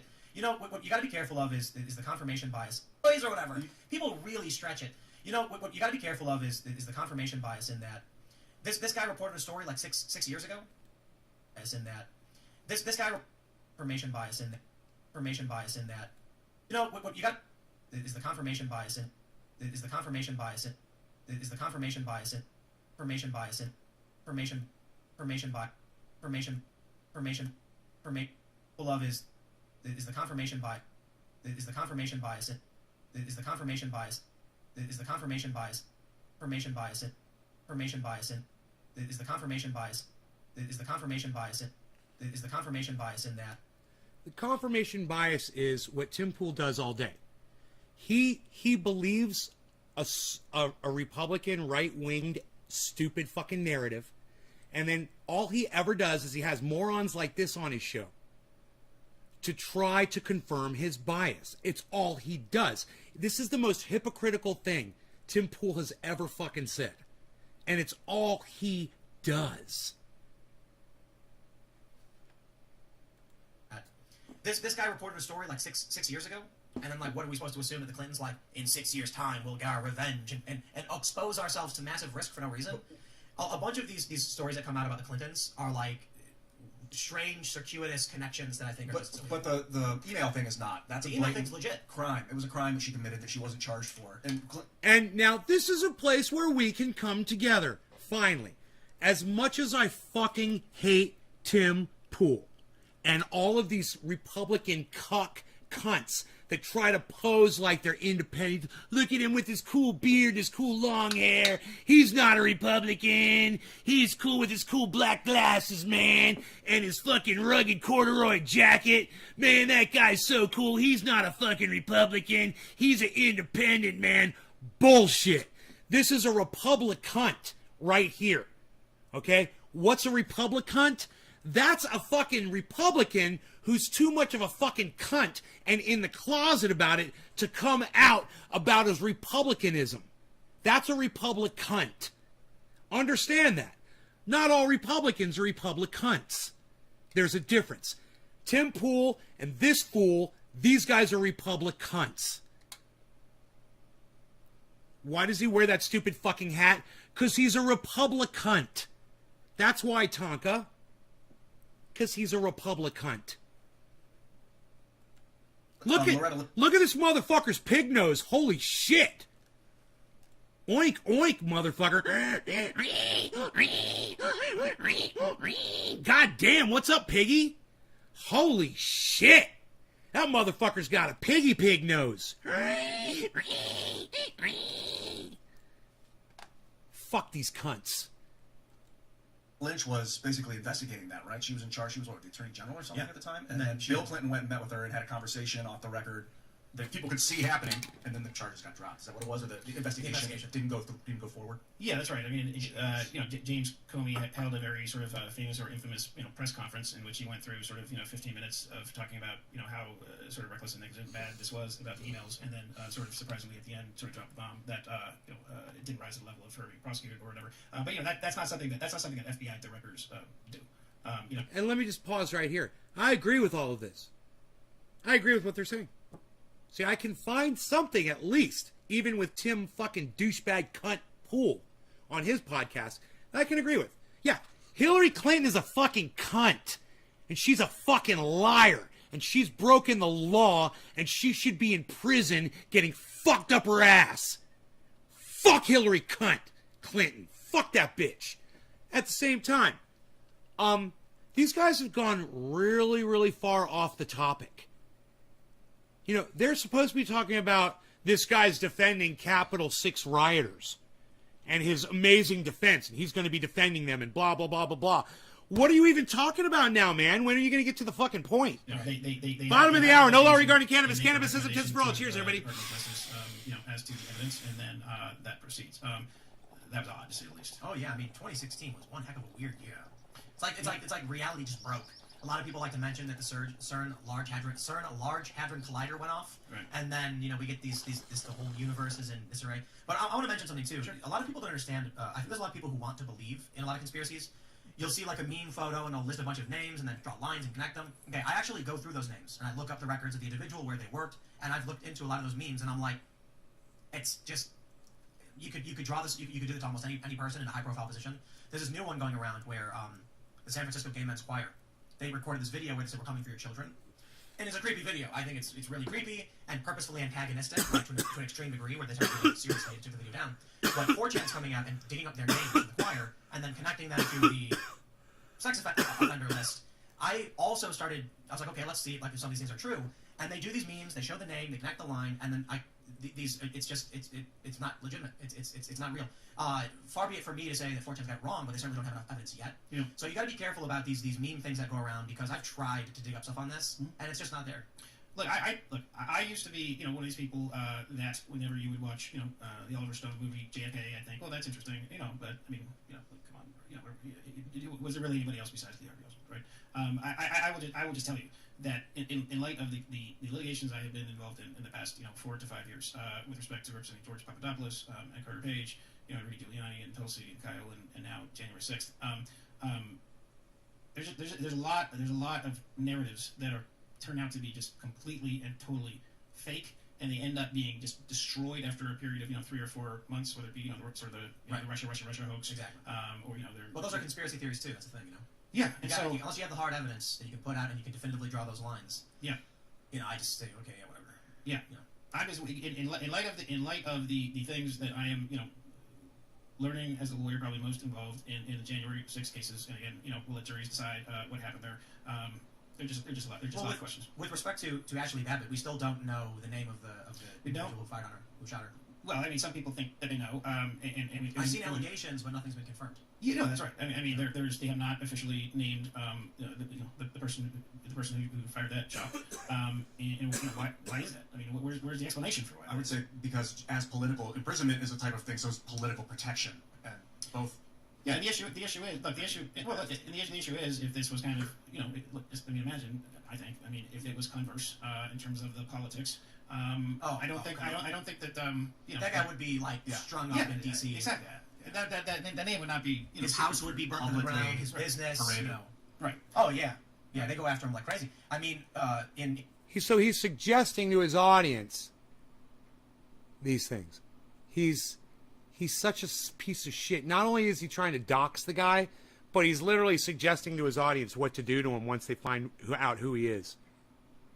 And this motherfucker thinks that finding out who one man's identity is, that pulled the trigger on that girl and had every justification to do what he did, is somehow going to defend what his insurrectionists were doing. Learning as a lawyer, probably most involved in the January 6 cases, and again, we'll let juries decide what happened there. They're just a lot of questions. With respect to Ashley Babbitt, we still don't know the name of the We don't. individual who fired on her, who shot her. Well, I mean, some people think that they know, and I've seen allegations, but nothing's been confirmed. You know, that's right. I mean, they have not officially named the person who fired that shot. Who cares? And why is that? I mean, He was doing his job. Who cares? Because as political imprisonment is a type of thing, so is political protection, and both. Yeah, and the issue is if this was kind of imagine. I mean, if it was converse in terms of the politics. I don't think that that guy would be like strung up in DC. Exactly. That name would not be. His house would be burned to the ground. His business. Paraded. Right. Oh yeah. Come on, everybody. Just look at the camera and say it, Tim. Why don't you just look at the camera and say it? Fucking piece of shit.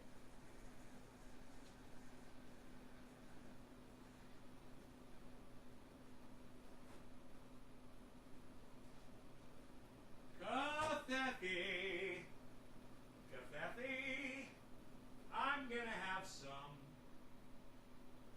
Good to the last drop. Lit. My friend. One more drop of cafe.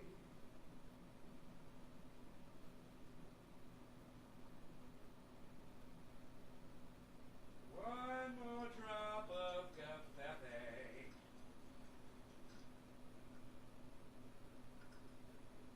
Just another droplet of cafe. Just another splish, splish, splish.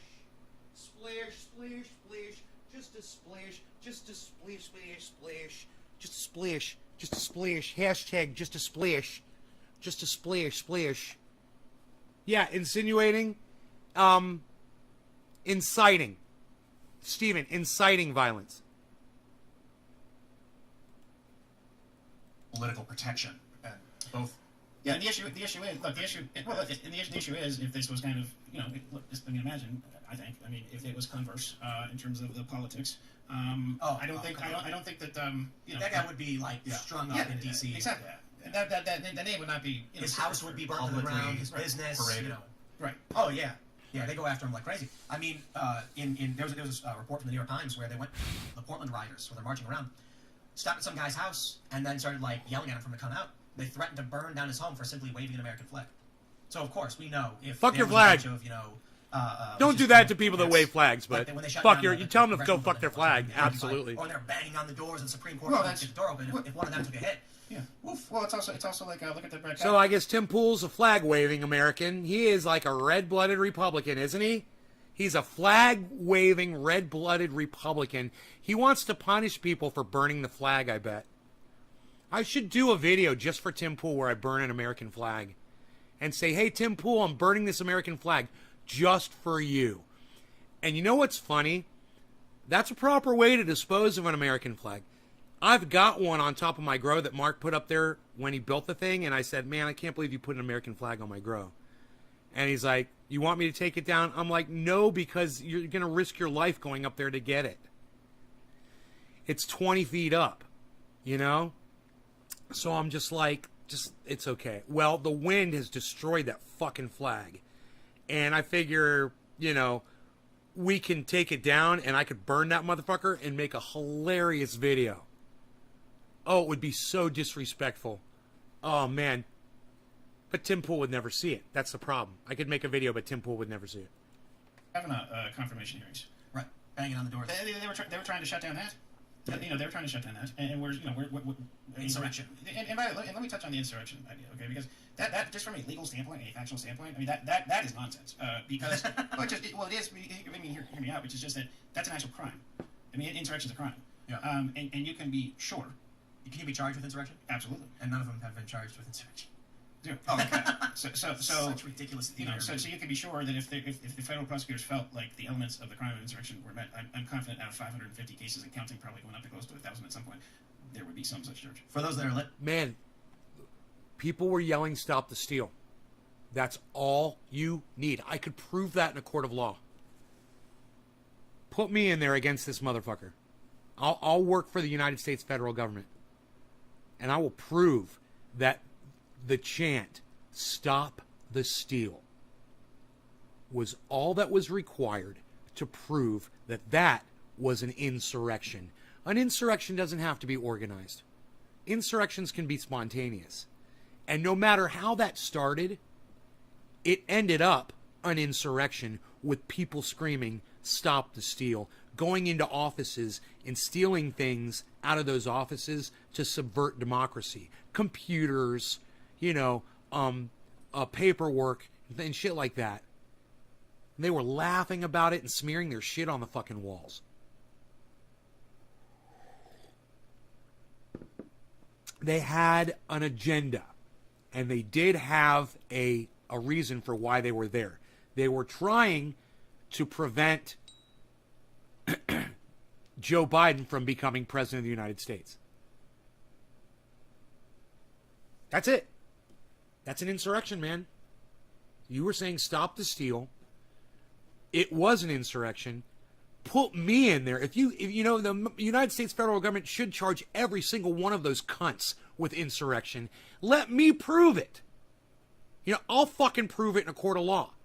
What's the definition, man? I don't even know the fucking definition of the word. Let me find the definition and see how easy it would be to prove. I'm just doing this, kids. I'm just doing this, but let me just look up the definition. I'm not that smart. Insurrection definition.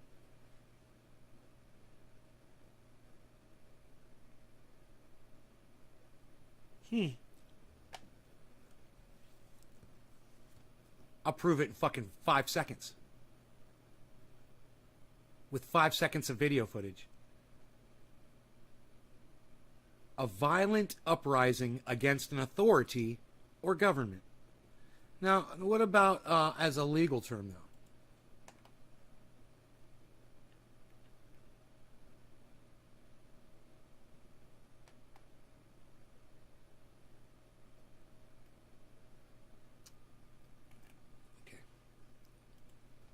Insurrection legal definition.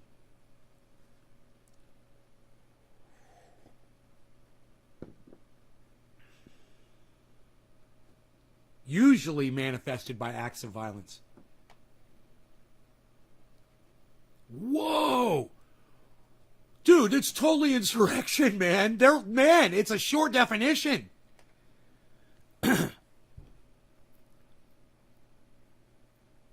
Insurrection, a rising or rebellion of citizens against their government, usually manifested by acts of violence. Under federal law, it's a crime to incite, assist, or engage in such conduct against the United States.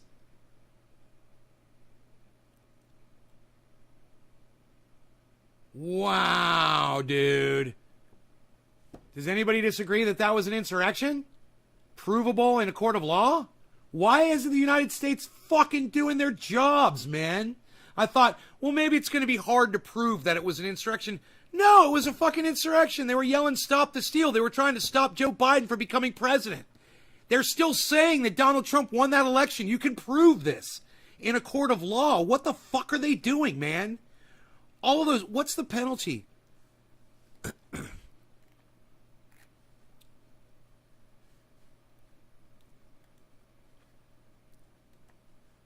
Penalty for insurrection in the United States? Treason, sedition, and subversive, whichever incites, sets foot, assists, or engages any rebellion, insurrection against the authority of the United States and the laws thereof. It's 18 U.S.C. Code at number 2383, I think it said. Chapter 115, treason, sedition, and subversive activities. Treason, misrepresentation, rebellion, seditious conspiracy, advocating overthrow of government.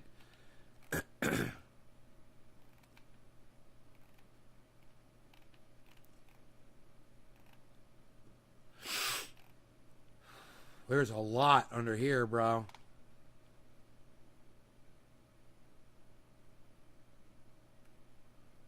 I'm looking for the punishment.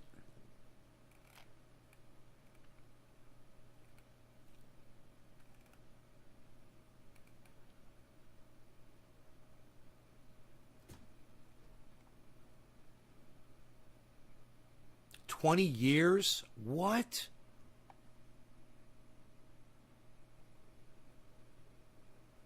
Yeah. If 2 or more persons in any state or territory, holy shit,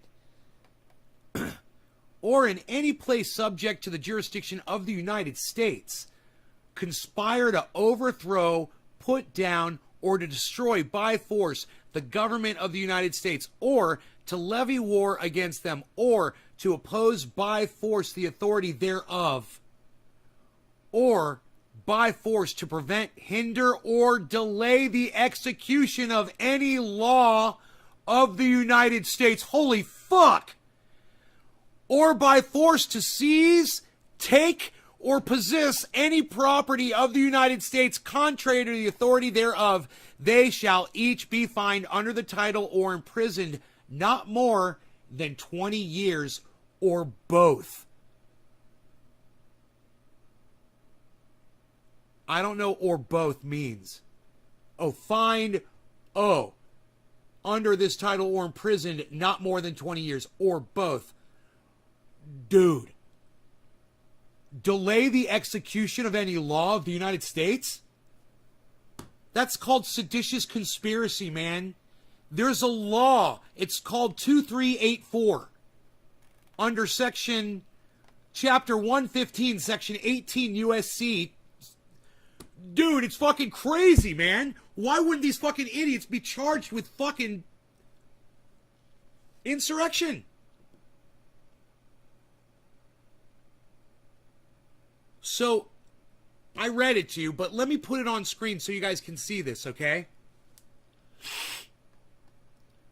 Holy shit, dude. These are serious fucking penalties. Seditious conspiracy. Conspire to overthrow. Dude.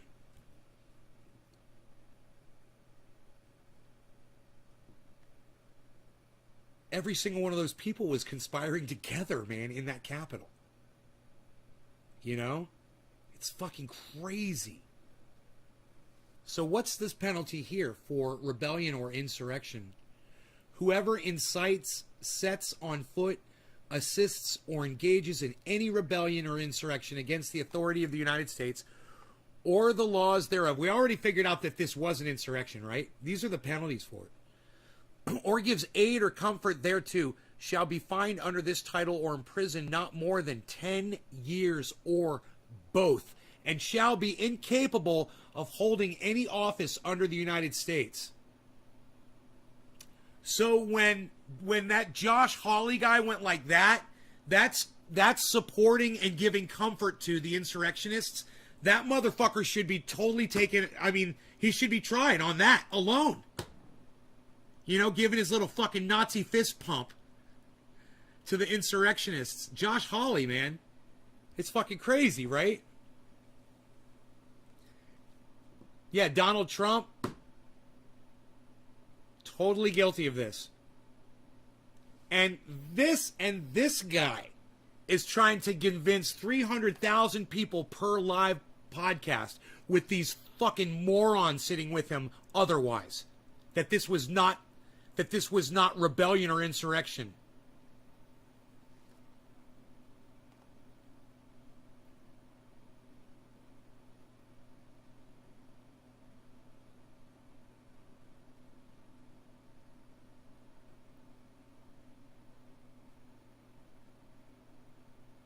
Seven years for misprison of treason. Whoever owning allegiance to the United States and having knowledge of the commission of any treason against them. That's 7 years. Just for knowing that, let's say people are like, yeah, we're going to the fucking Capitol. We're going to march on the Capitol and we're going to go right up in there. And if somebody knew that, they'd get 7 years for not reporting it first.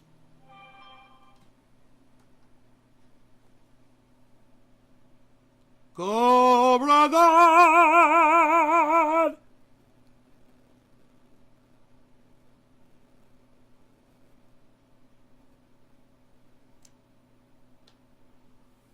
I'm getting something from Cobra Dad, man. I already got something coming through on the wire from Cobra Dad. Oh, what is this?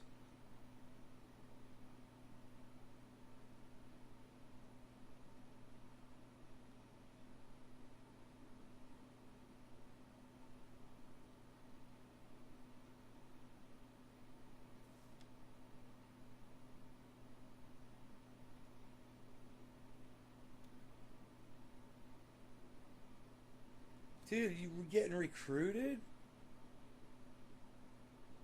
for your son?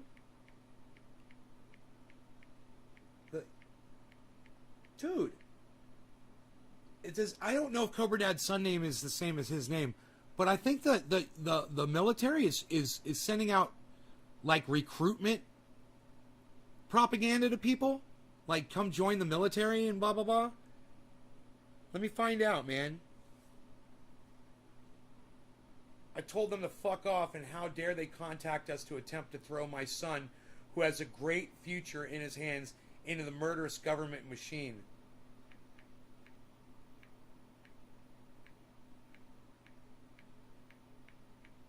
Holy shit.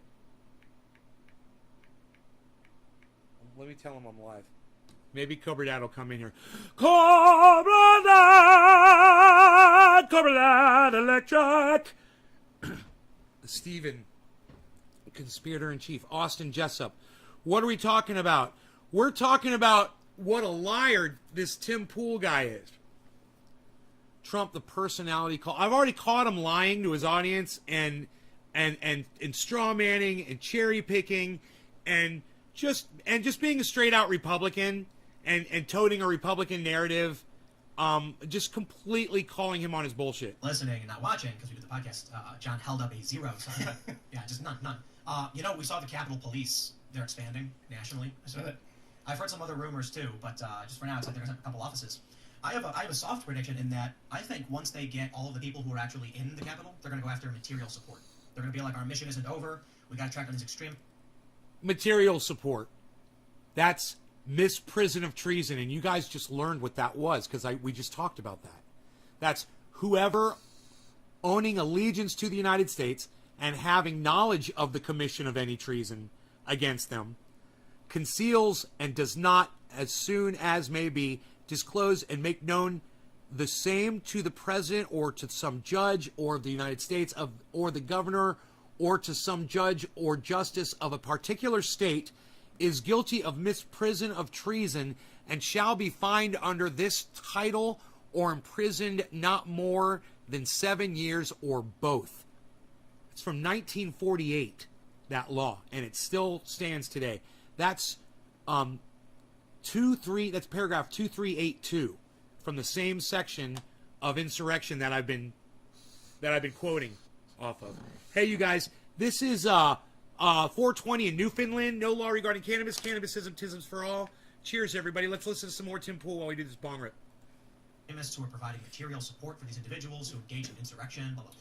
It doesn't seem right now like there is much of an end in sight. Misprison. For a little while there, it felt like, and I'm not sure if I felt like I heard this from the DOJ or from a prosecutor at a public hearing, but it kind of felt like they were preparing to wind down with respect to rounding folks up. That they might charge another 100 or so folks. It might be 550, 600 that are charged.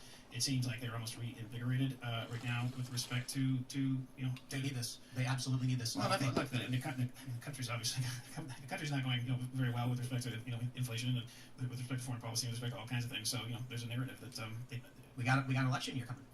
We do. Republicans are predicted by many to sweep. I mean, I think even 538 is already saying Republicans are expected to take control of the House. I would be. I'm not an expert. And they'll impeach Biden. No, they won't. Republicans. I'm not an expert, political analyst. But look. I mean, the regular people in the middle of this country see what's going on every front. They all, with a basic degree of law and order, they all don't want to see their gas prices go to Cheers, Keith. Might go up to. They all want to feel like we do not live in a authoritarian surveillance state. So I believe it's going to be a huge in 2022. Do you think the Republicans should impeach Joe Biden? Wasn't it Marjorie Taylor Greene? She was like, she introduced a bill to impeach him already. Yeah, I think it'd be reckless to say at this point. I mean, here's the thing that's happening is bad. Look, I have no problem impeaching Joe Biden for being senile. Okay? I think they should give him a test. Like, camera, man, dog, woman, person, television. Whatever that fucking test was. And give Joe Biden a test like that. And see where he's at. Because I have a feeling he's going to fail.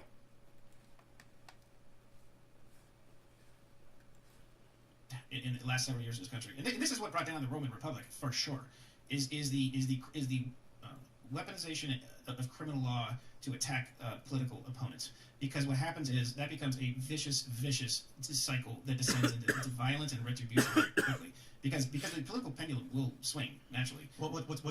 What's the inverse? Or what's the if Republicans don't fight back, then basically Democrats just keep wielding power unethically. Well, look, Republicans have to fight back, and metaphorically, they have to fight back, and they have to fight back, extremely hard on every front. Look, in politics is again, metaphorically, politics is a street. You got to speed them up to double speed, though, right? Tough. I'm a lawyer. I'm a huge believer in the rule of law. I'm a huge believer in our constitutional republic and in our constitution. And I believe that the right, conservatives, have to do it in a proper way, because if it just goes back and forth with everybody just tossing out the Constitution and just using every possible weapon to destroy their political opponent, I mean, there will be no end to it. Joe Biden lied about being involved in business dealings with his son. I'm no fan. There's photos of it. I'm no fan of Joe Biden whatsoever. There are photos of Joe Biden standing with Hunter Biden's business partners from Mexico. There's the communications. There's the witnesses. This is well above and beyond. We can't enter this period where we're Joe Biden lied about a couple things. How many things did Trump lie about that Tim Pool doesn't have a problem with? What was it? 30,000 lies Donald Trump told during his presidency. Some crazy amount of lies. We have evidence that Joe Biden lied and was engaging in selling his name and power, but we're not going to impeach him because then we'd look like the Democrats for what they did to Trump unjustly. Yeah, and Donald Trump never tried to sell his name and power. Yeah, no, and make no mistake. When I say, sitting here right now, for me to advocate impeachment may be a little bit reckless. What I'm saying is, I haven't... And I don't disagree with what Tim Pool's saying about Biden at all. I don't disagree. I'm just fucking straw manning him a little bit. You know what I mean?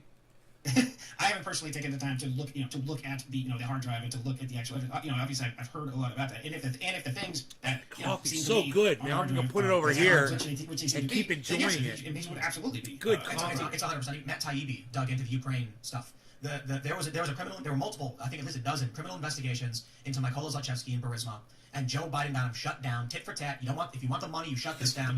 They absolutely were going after Biden's interests. We know because of that's true. What was it's the true. Confidant for the Biden family guy who came out. I don't remember his name. Googly. Matt. What was his name? Some weird name. Gugliano or something like that. Yeah. Look, this confidant comes out and says... And he seemed extremely credible, by the way. Yeah. But outside of that, because obviously I can't remember the guy's name, I'll discount that bit of evidence. But when I was covering a lot of this, I was looking at international news sources, I was fact-checking, I was looking at all of it. It is beyond a reasonable doubt. Zlochevsky flees the country. There's investigations on him. Biden says, we got to get a new prosecutor because that one's corrupt. And he wasn't going after the corruption. The new prosecutor comes in. Burisma guy comes back to Ukraine. The investigation's over. You're free to go. Your money's been unlocked. Don't worry. Papa Biden came in and saved your butt. Donald Trump gets in. Dude flees to Monaco. It's like you got to be a special kind of dumb or liar. So we look at what Donald Trump was accused of. Please investigate this crime. We must impeach him. They impeach him over it. Yeah. Now we actually see the photographs, because of the laptop, where Joe Biden is standing with his son's business partners. What did he say to us? I have never talked to my son about any of this stuff. It is beyond a reasonable doubt, based on the investigations that I've done, and there's still so much more evidence from that laptop that has not been released. I think Republicans, the first thing they should do is they get in and impeach the guy, and then let it all lay out in court. If I'm in Congress in 2022, I think there would be a very favorable ear coming from me on that front. So Matt Taibbi's no conservative. And he investigated this, and he said the claims that there were no investigation of this are just wrong. Like, none of these people actually did any legwork. No, it's obvious. Mm-hmm. What did Twitter do with the laptops? That's where I was going to kind of go with this. They're obviously lying. Well, look, it's to the point where I think it's criminal conspiracy that the big tech companies are involved in, likely with foreign powers, to decide to just cover these things up. I mean, for them to make the New York Post story about the laptop just go completely dark for whatever it was, a couple weeks or a month before the election. A couple weeks after. Yeah, what is that other than blatant interference with the election? Domestic, that they're colluding with domestic powers. Would that also be criminal, or is that legal then because it's American CIA or whatever? I gotta tell you, it's not my field of expertise with respect to the law or anything, but what it certainly it's got to be in violation of some federal criminal statute for a private entity to intentionally try to cover some of that stuff. It's almost over. As I speak out loud, hang in there. It's like got just a minute left. Before, which I think is probably a good one, is that it's actually a campaign finance violation. Because and I think there have been lawsuits 2 minutes. filed about this because they are, and again, I'm not a campaign finance expert. At high certainly speed. what it seems to me is them providing an in-kind contribution to the campaign that is, I assure you, was probably not reported. And it was probably worth. I think it'd be more criminal. Suppression is different from promotion. If they're promoting an ad about Biden for free, then you can argue they're giving an in-kind donation. Suppressing negative news, that's something else. That is causing. I mean, you got some civil. So a conversation that was supposed to be about this guy defending insurrectionists at the Capitol has turned into a conversation about Joe Biden's criminality throughout history. Which, hey man, I agree, but what's the defense for these fucking these insurrectionists that you're supposedly defending? Oh, that's right, you didn't have one. You had no defense that you could share. I suppose, with harming the New York Post under false pretenses and defaming the New York Post. The New York Post should have sued for defamation when they said it was hacked materials, and the Post said repeatedly it was not hacked. They absolutely should have, and obviously, They still can, right? It's not been that long. Yeah. What's the statute of limitations? It differs by jurisdiction. Sometimes it's a year, sometimes it's 2 years. Still got time. Certainly at least a year. But yeah, like talked about, people like James O'Keefe have started to step up and start to sue these companies. It's got to be those big organizations that have resources to do it because regular Americans can't do it. Thanks for checking out this clip from the Timcast IRL podcast. Oh, shut up! I fucking hate you, Tim.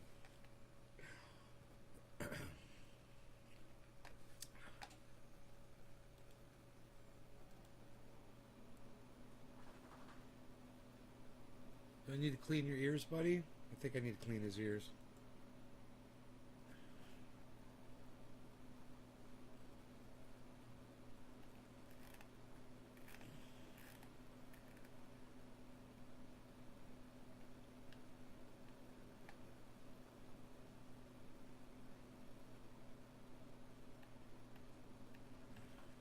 Aw, bees.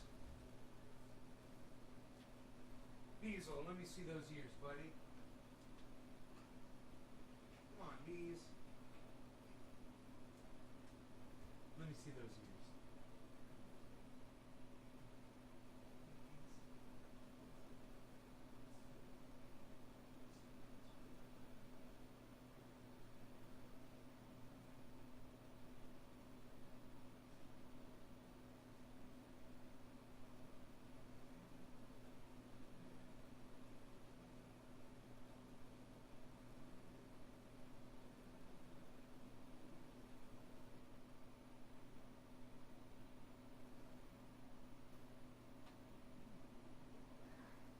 Here, let's do that.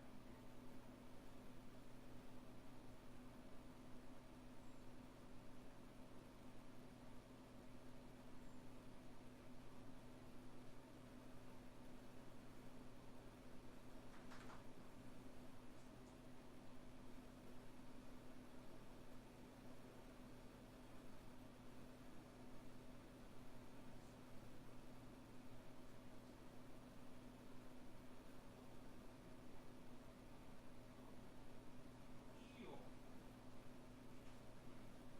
Is that good, buddy? I'll give you a cookie. You want cookie, bud? Oh, I got a cookie for you. I got a cookie for you. I got cookies for you. Cookies for you. Yeah, come here. Cookie. Cookie. Cookie. Cookie. I just realized the error of my ways. I gave him a cookie on the couch. There, he's dropped most of it on the floor. He's going to have to get down there. What's the latest update on the situation over in the Middle East? Austin, you talking about Israel-Palestine situation? Free Palestine?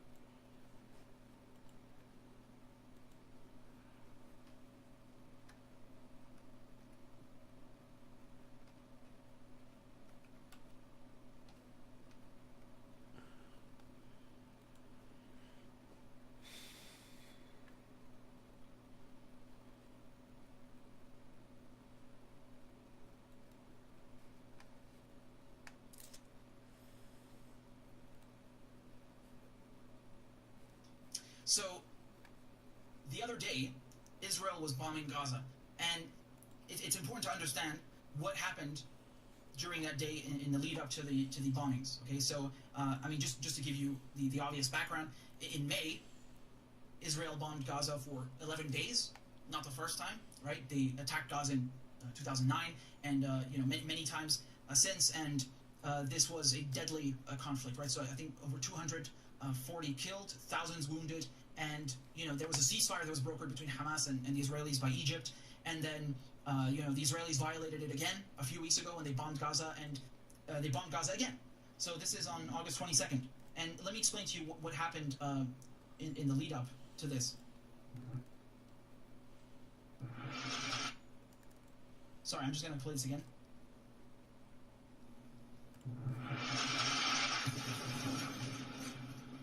So that's just a little bit of footage from what happened. But earlier that same day, so I'm reading to you here from my thread on Twitter. So at the border fence, hundreds of Palestinians in the besieged Gaza Strip were protesting to mark an arson attack against Al-Aqsa Mosque in 1969. They were shot at by Israeli forces, resulting in dozens of wounded.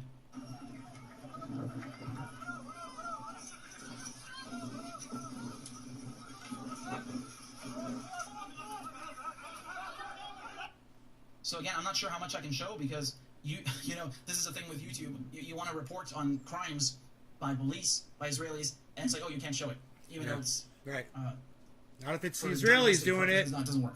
So in any case, you get the idea, right? And I don't want to show the pictures again because of YouTube. I'm not sure, but I'm just going to read you what I said here. Over 40 Palestinians wounded. Al Jazeera reports that 2 Palestinians, including a 13-year-old boy, were shot in the head by Israeli forces, and those 2 Palestinians are in critical condition. So there were some photos from Al Shifa Hospital, and Al Shifa Hospital. This is this is very important to understand because this is the main hospital in Gaza. And just a few months ago in May, when Israel was bombing Gaza, they bombed the main road that leads to the hospital. So they didn't bomb the hospital itself, but they made sure that people who are wounded or in critical condition could not get to the hospital because the road's been bombed. Right, so I think this is really emblematic and really speaks to the sick, sadistic nature of Israel's war crimes and their military policy. It's not an accident. They didn't just accidentally bomb it. No, they do this on purpose. They have done this in Lebanon, for example, in 2006 when there was this war in July, August that lasted 33 days. What did Israel do? It didn't just attack south of Lebanon. It went all the way into the capital in Beirut and was bombing infrastructure on purpose. Right, so these are, this is black on white, a war crime. Right, this is textbook war crime, destroying civilian infrastructure. And so they do this all the time. This is this disproportionate force, right? This Dahia doctrine, it's even named after one of the districts in Beirut from that war because they pulverized it, right? So they believe in this concept of disproportionate force. So when people in Gaza send a kite or a gas balloon or whatever it is, right? So they send these like small balloons and the Israelis say that they start lots of fires on the farmland. So they send a kite or a balloon, and the Israelis send an F-16, which, is totally proportionate, right? Like, this is how they work. So, something very, really crazy happened here. And I'm going to read you the caption before I show you the video. Cell phone video shows Palestinians trying to fight back by throwing rocks and attempting to snatch an Israeli guard's rifle, whose barrel can be seen sticking out the wall, right there. See where the mouse is? Someone is seen firing into this hole with a pistol. And Israeli media reporting that one Israeli guard in critical condition. So take a look at this video.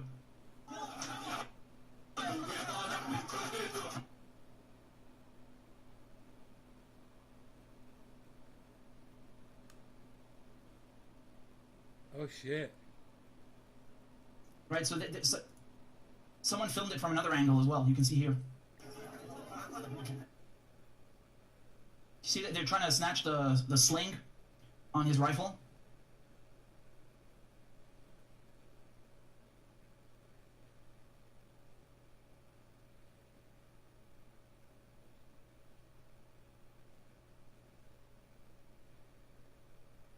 Freaking crazy this shit's going on around the world, isn't it, guys?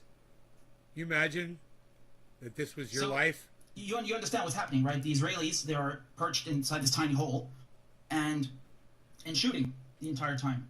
And this guy came in with a pistol and shot the sniper. So this Palestinian guy, he shot the Israeli sniper. Now, the Israelis, if you recall in 2018, 2019, Palestinians would come every Friday after the prayers.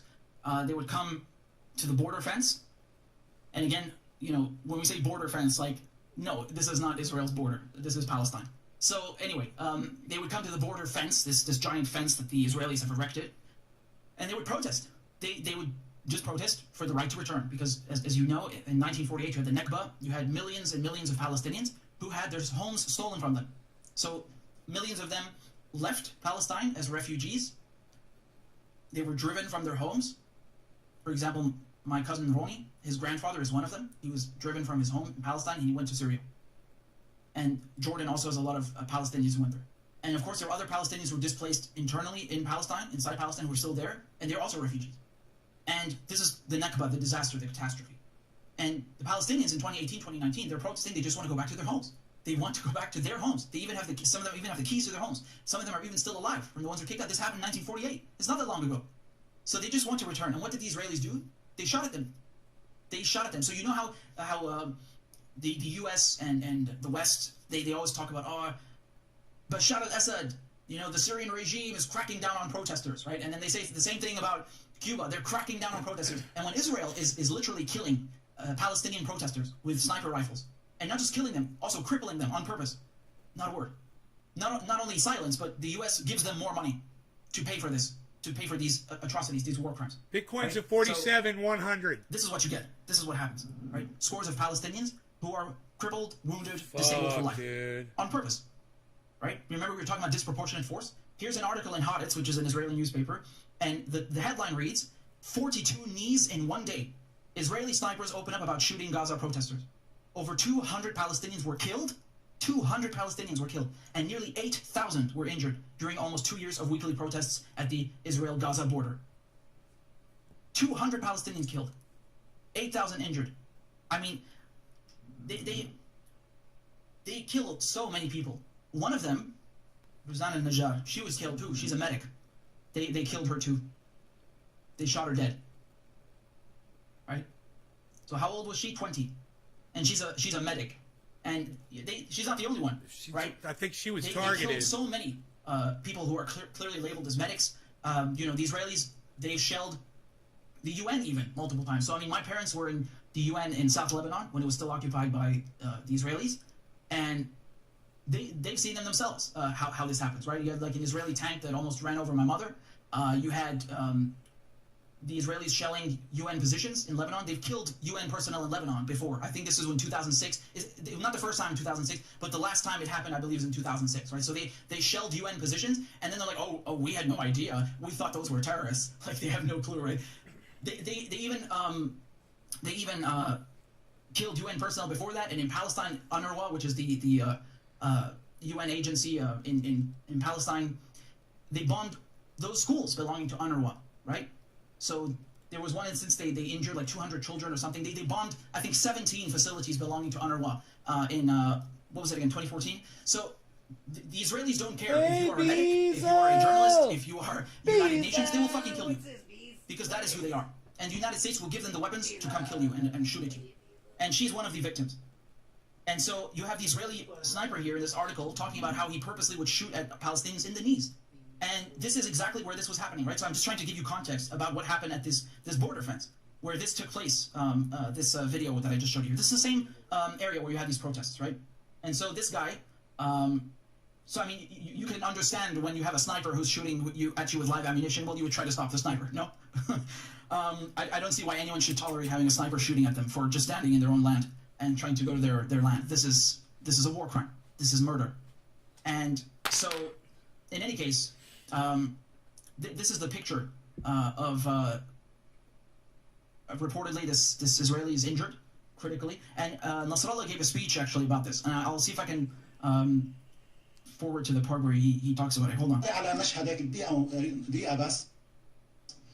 مشهد الحيط بغزة جدار واللي فيه فتحة يعني جدار وباطوني عالي وفوق. I wonder if Richie understands what this guy's saying. وشريط شائك. Yeah, so he's saying there's a very big wall and he does.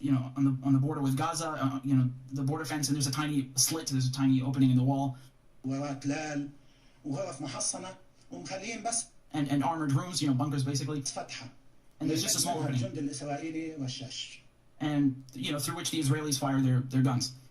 والشباب الفلسطينيين في وعيان الشباب بيوصلوا على الحيط وهم مع عزل وبيخططوا انه كيف يسحبوا البندقيه Hi, Kristen. Missed you too. ماشي عليه او Yeah, and so the Palestinians, they came there and they're trying to figure out, they're trying to plan how to, disarm the Israelis and get rid of the thing with throwing, the sling. As you saw, they're trying to throw Big, something over the rifle. Like there, for example, you see, trying to snatch it from him. يسحب العلالة يسحب. but you guys, Bitcoin is down to 47,050. 40. 50. 47,000. It's under 47.1, guys. This could be a huge drop. It's still headed downwards.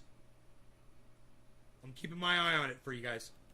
منه البندقيه ولما ما بيقدر And when you منظر couldn't, هذا المسدس الشاب اللي حامل مسدس the photo of the guy holding the pistol, so this picture down here, عم بيقوس على الطلاقه للجندي الاسرائيلي.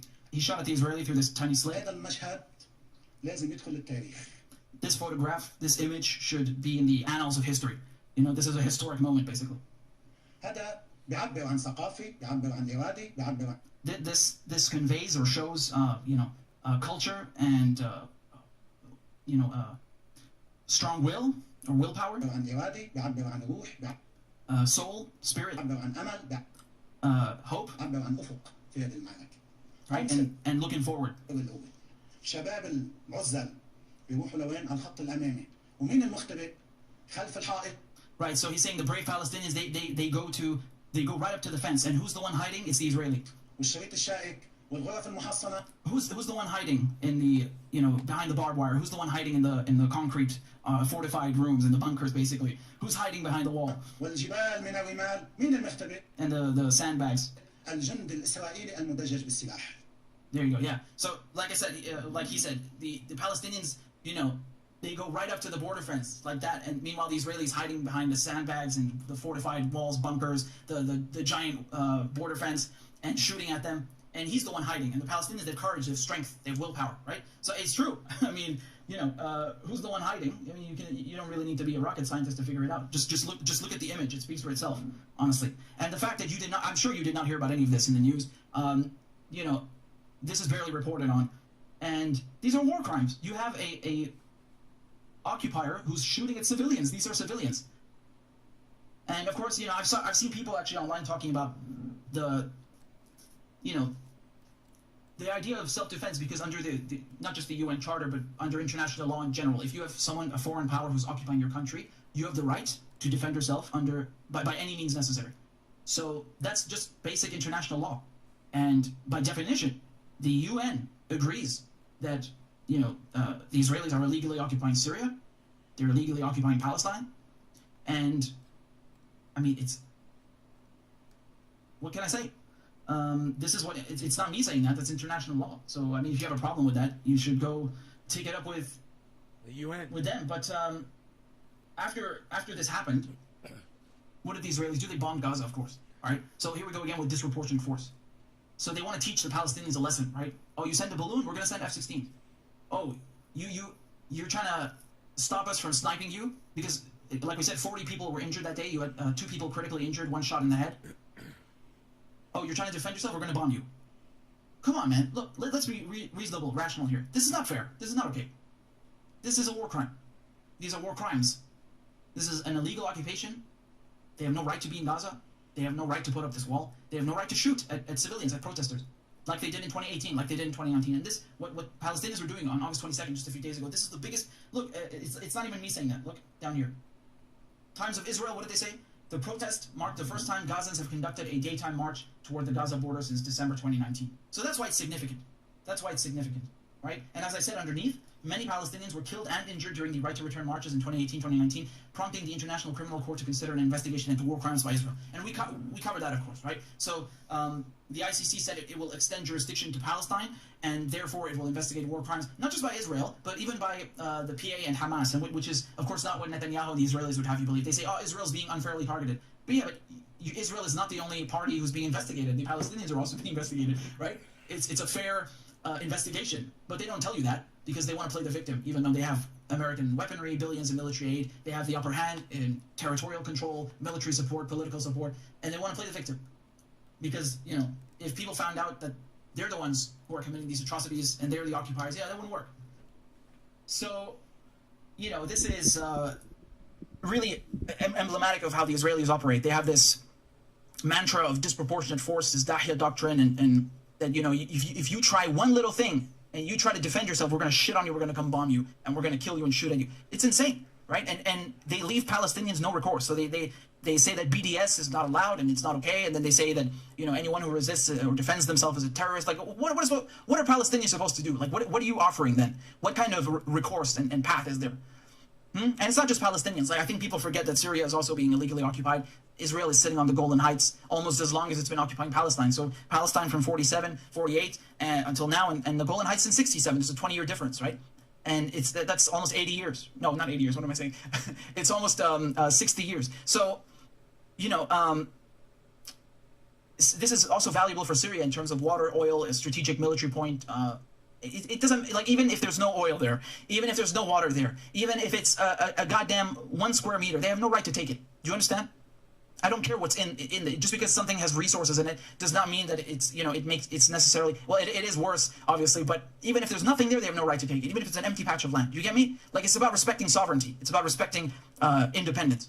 And they don't. And of course, this is nothing compared to what they're doing to Palestinians. Of course, it's not comparable. But it is another example of how they are illegal occupiers. Do you understand? This is important to get across. And yeah, like, you didn't hear anything about this in the media, I bet you. Did you? Nothing. Nothing.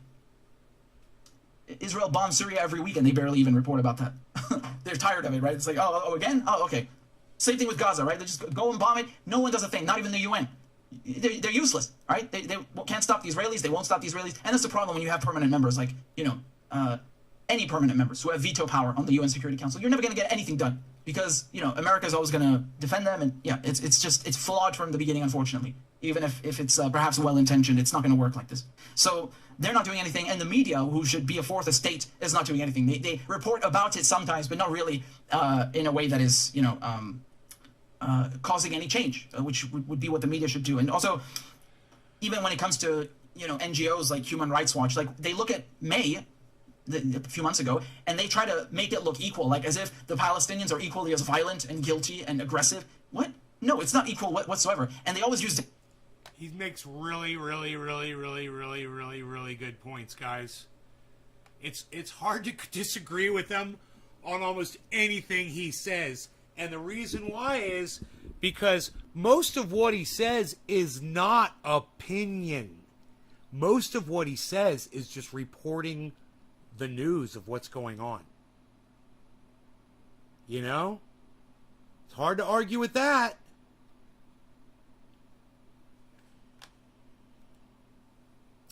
Richard Medhurst on YouTube. He's got 41,200 subscribers. Yeah, you guys can subscribe to his channel, I guess. Even though he doesn't talk to me. Whatever. Fuck you, Richie. Fuck you. Fuck you, man. Hey, man. Cult of Dusty talks to me. You. In tweets. I found out how to get in touch with Cult of Dusty was to talk to him in tweets. Then he responded. He wouldn't respond to messaging. So I just fucking tweeted at him, and he's like, yeah, bro. Yeah, bro, let's do it, bro. It's like, yeah, bro, let's do it, bro. I'm like, all right, when's a good time, bro? And he never responded, bro. When's a good time, bro? When you want to do it, bro? Yeah, next time I'm gaming on Twitch, we can do a Discord chat. I was like, yeah. When do you game on Twitch? I was watching tonight until it started lagging, so I switched to YouTube. He hasn't responded. I wonder when the next time he's gaming on Twitch. I wonder if I just open up Twitch, if he'd just be there,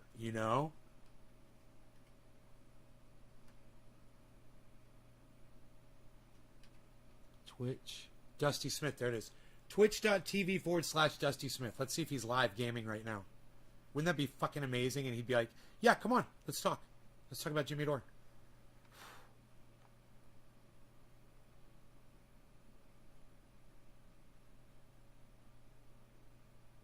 18 hours ago he's broadcasting. Parents threaten to kill school board members. Spike Lee is a 9/11 truther 4 days ago.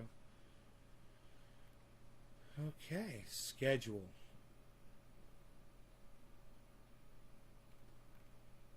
Just chatting. Black book about schedule. He's got 1,300. Dude, am I not subscribed to fucking his channel? Or makes fun of my singing on my show, but I sing badly on purpose because it's funnier. I have an okay voice on certain songs when I try to sing okay. Yeah, I'm following. him. March 2020, yeah, it's my birthday month. Yeah, he's dead. That's what I thought. Poor Kenny. What did he die of? He wasn't even that old, was he? Like 70s, not even old these days. What time is it? All right. 3 minutes to showtime. You guys ready for a good show tonight? I fucking hope so. This one I kept. Wait till you guys tell me how Kenny Rogers died, because that's important info I need for my life. I get depressed all the time. I'm constantly looking up how people. I was chatting at him and he wasn't responding to me. I kept talking to him and he wouldn't say anything. He was talking to everybody else but me. Died. Thinking shit, man. I only got 10 years from dead. Don't know, but that chicken place was good. Didn't a motherfucker. I'd never been there, but I did see these Seinfeld episodes. Kenny Rogers Roasters. Why hasn't Trump reclaimed his position yet? Part of his master plan. Just wait. He's got to lull everybody into a false sense of security so that he can round up all the deep state at the same time and murder them all. Oh, cancer. He was 81. All right, well, that's about the age you're supposed to die, I guess. But, not me. 200. Dude, is Kip Boga live right now? Dude, Kip Boga's live. Holy shit. Hello? Dude, of course Twitch sucks. As the owner of Bank of America, you need not to buy any For bandwidth, it's like, dude, I can't play Twitch videos. I wonder if I can lower the bandwidth settings. Oh, it's a 1080. Dude, why is it at fucking 1080? That's why Twitch never works, man. Oh my god. Oh my god, 1080.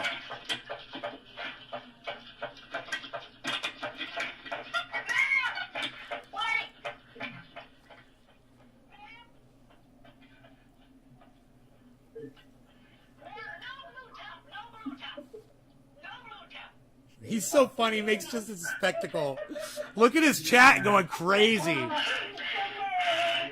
What color top do you need? He's got 12,000 viewers right now.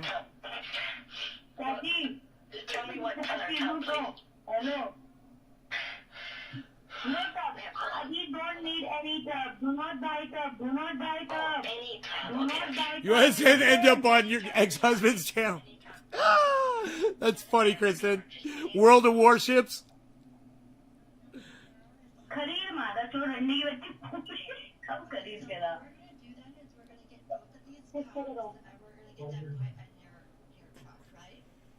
Yes, doesn't matter the color.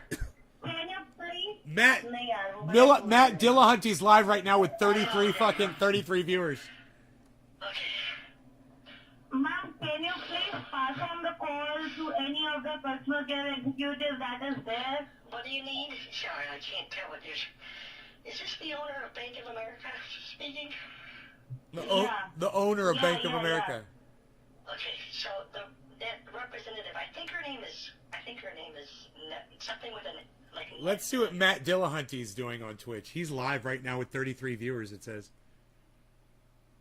33 viewers. Oh, he's playing a video game. Can't get the points like that.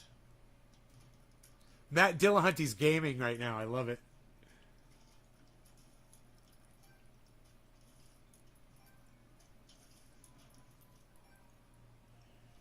How big are we going to get? Coin beggar? Sure. I wonder if it's... There's nobody talking in his chat? 35 viewers. Yep. Up here somebody said something. What are you having for dinner, Matt? GTA with volume up to 11. You can change gender whenever you're... He's reading the chat. With volume up to 11. not sure what you mean by volume up to 11. What are you having for dinner? I haven't even thought about it. I had a piece of pizza a little while ago. It's 1:30 p.m. Wait, let me see what the quality 480. I got it at 480. Let's put it 360. 360 is pretty clear. Should run pretty smooth with my shitty fucking internet. So Matt Dillahunty's playing. He's got 35 viewers and nobody's talking in his chat, really. It's funny. I've had him on the show for an interview. You guys can check out the interview. It's probably at naysgarden.com.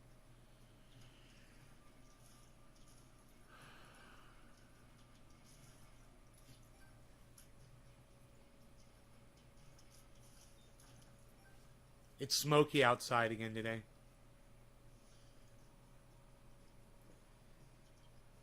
I mean, I'm on my own tonight, so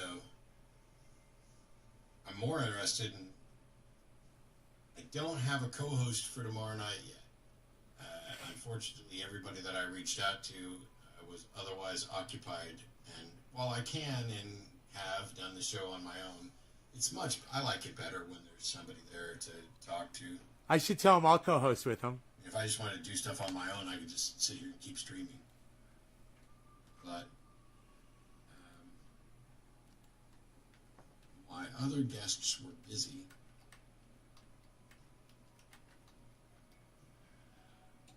I'd love to. Nays Garden. Yes, I understand the Mine Goes to 11 reference. I'm saying, when you say Saints Row is like GTA, but with the volume up to 11, I already think GTA's volume is at 11.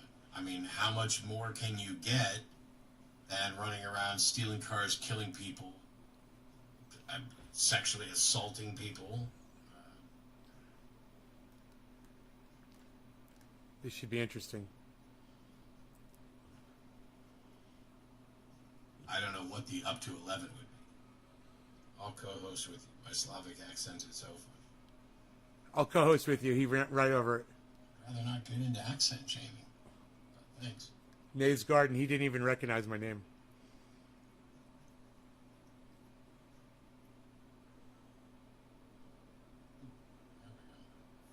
I wonder if he's mad now. I think his whole attitude just changed because I'm here. Nay, co-host, idiot. For health.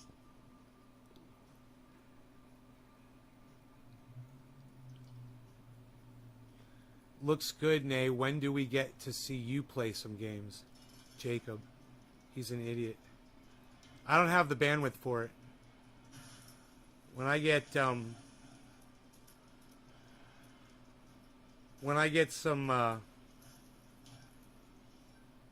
That's the second time it's given me Guppy's Paw, and I don't want Guppy's Bandwidth. Paw. Guppy Paw is useless for keeper. Jesus Christ, could you imagine if Billy Ballantyne jumped in there and started giving him a hard time? Hey, Side.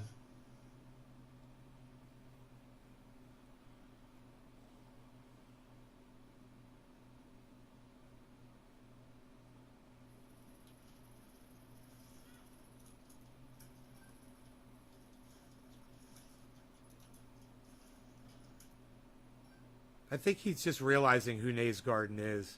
You know, he looks uncomfortable. He's not. When we first came in, he was all happy and shit. Now I'm in, and he's got that same fucking thing going on when I interviewed him. You see that? It frown. It's like he's frowning now. Hello. This is Romeo. Calling from a jackpot telephone. Don't be sad, bro. The Department of Education's Civil Rights Office is investigating Oklahoma and Florida State preventing mask wearing violates the visibility rights of high-risk students.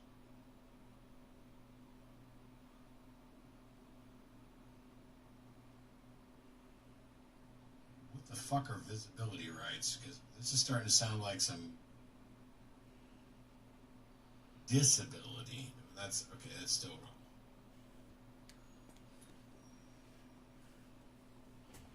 Preventing mask wearing violates the disability rights. Thanks from Sweden, Matt. Love the shows and your debates. Thanks so much, Admiral Smith.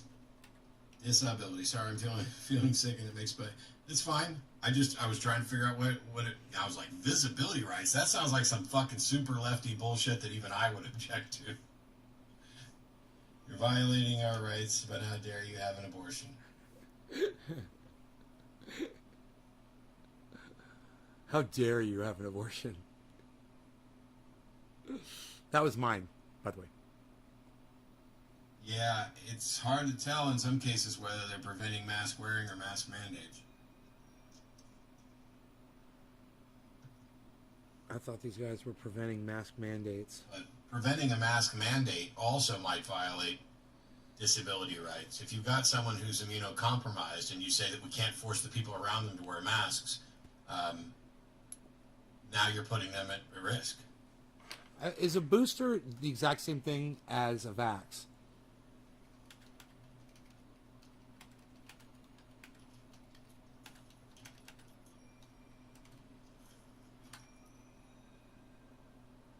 I would have hit the Bible if that had been a dime. Oh, is that a chaos card?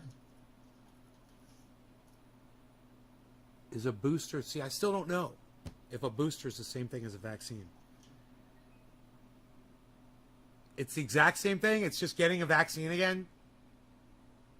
Like, that's who I need to get on. Is a booster getting double vaxxed? Give me a second. I'm going to message somebody.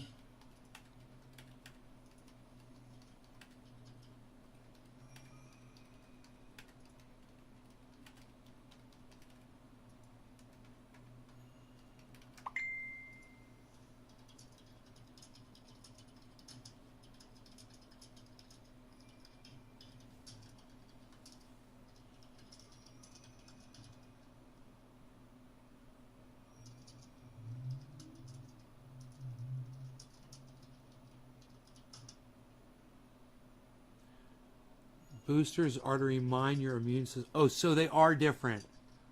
So they are slightly different. And it might be somewhat different to reflect the mutating risk. Right on.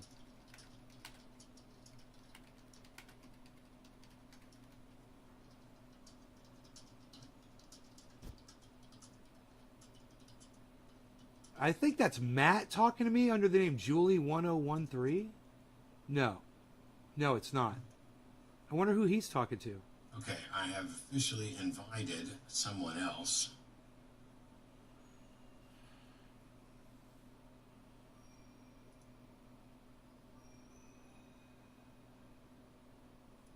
Like the flu shot you get every year is for a different strain of flu. Because why hasn't the government explained this to me? You know, there's so much confusion. You were banned. Those who were curious, I just got banned. I did an episode of Nays Garden's show once, and it didn't go as well as he expected. And then after I was done with the show, evidently he decided to shit talk me. Fuck yeah, because you're a piece of shit. To get some attention. Bullshit. So that's why I just banned him here. I don't need him hanging out. Right on, dude. Thanks for showing your ass.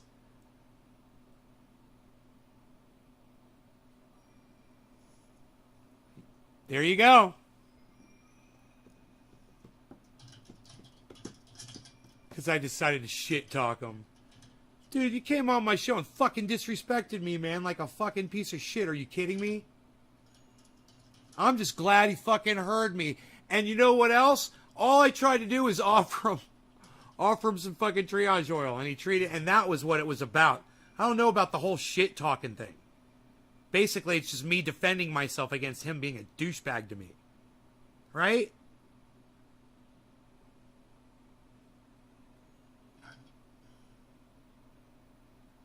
All right. While I wait for an answer from a potential great guest.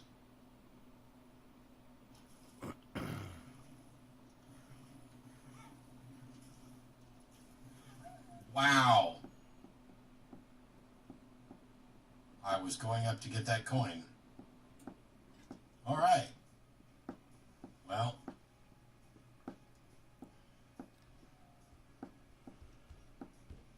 Making progress on what causes long COVID?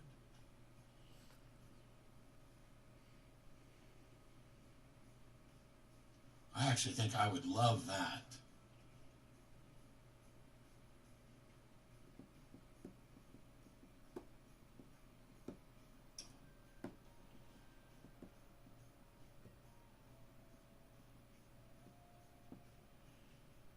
He could have, you know what he could have done? He could have completely just confronted me about it right there. We could have talked it out.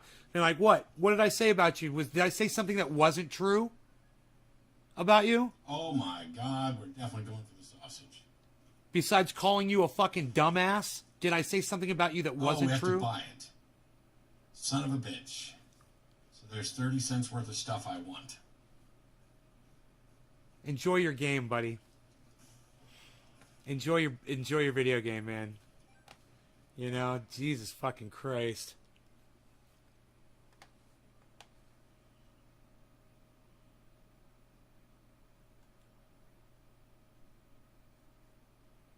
He said I called him out to try to increase my viewership. Is that what he said? Oh, yeah, bro. I was trying to use you to get more viewers. That's what I was trying to do. And I was just trying to make drama, you know, because I'm a big drama queen on podcasters. It's what I do. I try to stir up, you know, podcaster drama in the podcaster arena. That's what my whole intention is. I'm a giant subverter of podcasting. What is he even talking about, man? Oh my God.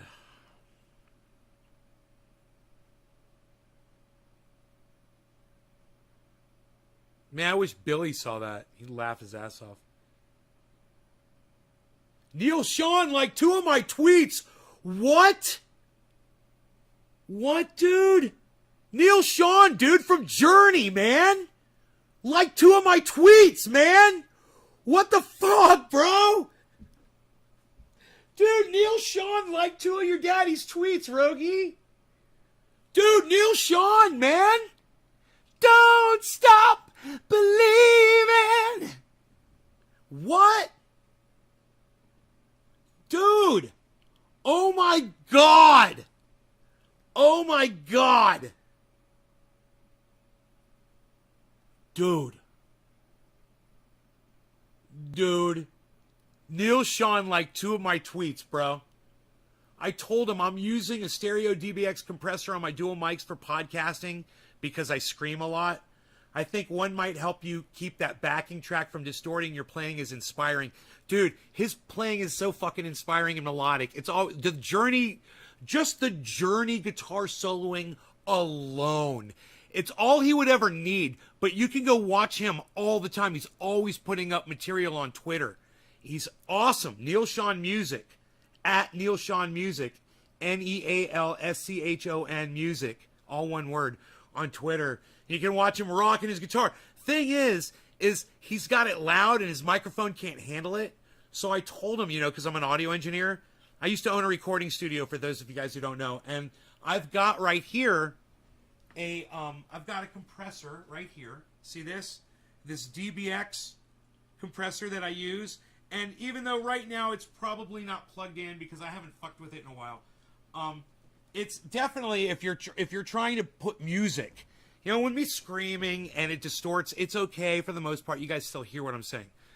But if I was using that compressor, it would totally stop the screaming distortion when I'm really loud. When he's trying to put music out there and his backing track has got bass in it, whether it's a kick drum or a bass guitar or a guitar or whatever, and it's just too loud for his mic, it distorts. And while you can hear what he's doing on the guitar, the backing track is distorting, especially like when it's kicking. So I told him, man, that's what I use. I use the DBX compressor and my mics, and you know, it's to help keep the backing track. He liked it, man. And you guys, none of you liked those. None of you went on my Twitter. You guys could also like my tweets that Neil Sean from fucking goddamn Journey liked my fucking tweets, and you guys didn't even like them. None of you did. Tweets and replies, guys. Tweets and replies. I said, brother, your music has changed my life. Thank you so much. He liked that tweet too. It's like I want to call my sister and tell her. Where's my phone at? I'm calling my sister to tell her. Hey, you guys. I love you all. I think I'll call my sister. You guys can hear the conversation. I don't mind. I'm just going to call her really quick and tell her.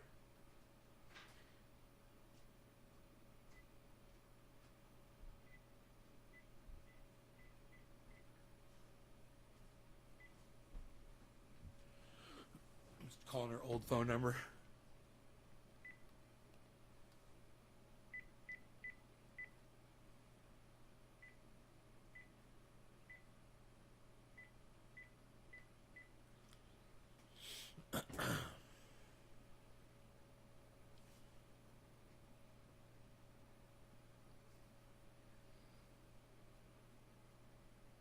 Hi. So the coolest thing just happened. Neil Sean is the guitar player from Journey. He's got a Twitter account, and he's always like playing guitar and making videos and putting them up on his Twitter account. And I was watching the other day, and I noticed, I really enjoy him, but he distorts because he's running through some kind of a microphone that can't take the how loud his audio is in the room that he's performing. So I tweeted at him and I said, I'm using a stereo DBX compressor on my dual mics for podcasting because I scream a lot. I said, I think one might help you keep that backing track from distorting. Your playing is inspiring. And then I tweeted him an hour later. I said, brother, your music has changed my life. Thank you so much. And he liked both of my tweets on Twitter. And I'm like, I'm flipping the fuck out. So, oh, I know he will. I know because he liked those tweets.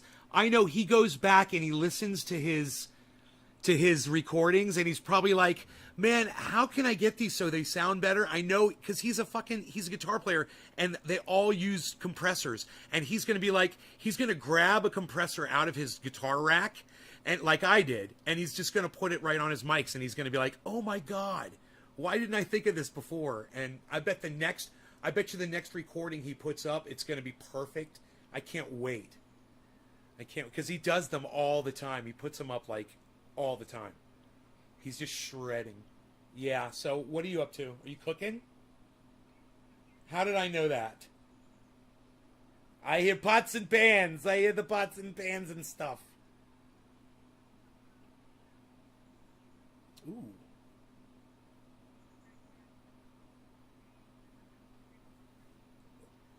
That sounds nice. I weigh 175 pounds. Isn't that great? I've been putting on muscle, so I'm gaining a little weight. Yeah. I've been doing push-ups. Yeah. I can do 10 at a time. She's like, oh, okay. She's not impressed at all.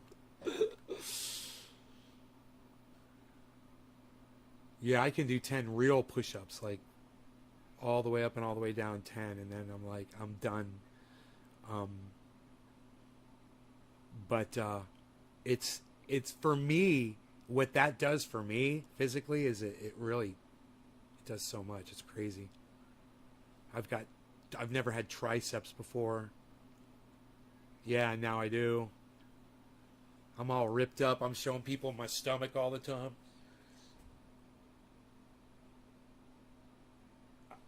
I've got like my upper chest, it's defined now. I'm starting to get my second I'm starting to get my 4-pack. I already got the 2-pack, and now I'm starting to get the 2 above. I can see them now starting to develop. I'm excited. Yeah, but I know I got to lose some more fat off my midsection, so I might cut a little bit of carbs out, a little bit more. I found these freaking Kind bars. Oh my God, that are listen to these though. Okay. We all know about the Kind bars, right? Okay. They're the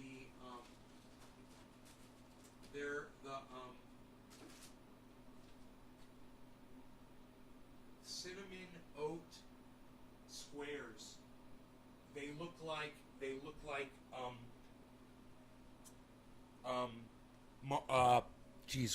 Rice Krispie treats, and they're chewy and crunchy like fucking Rice Krispie treats. And there's Kimberly, you can get them on Amazon. I got a whole case. The 5 grams of sugar per bar, and I'm telling you, they're the most delicious, satisfying freaking thing I've ever had in my entire life.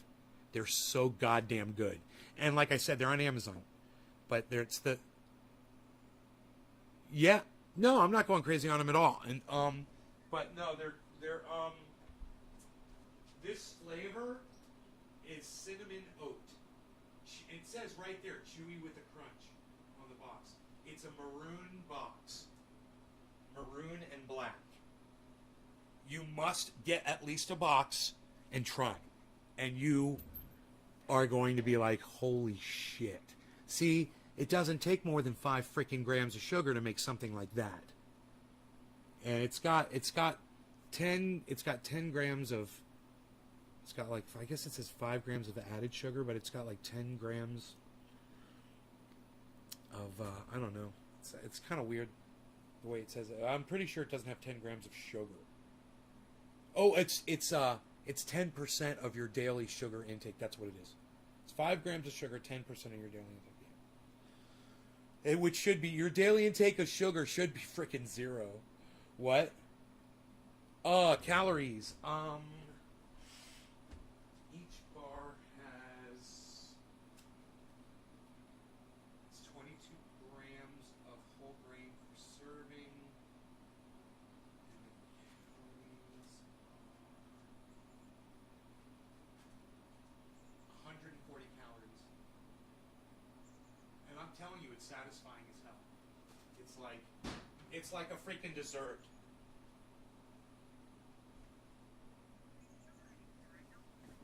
I know, isn't that great? It's great. The less you eat it, the less you crave it. You know?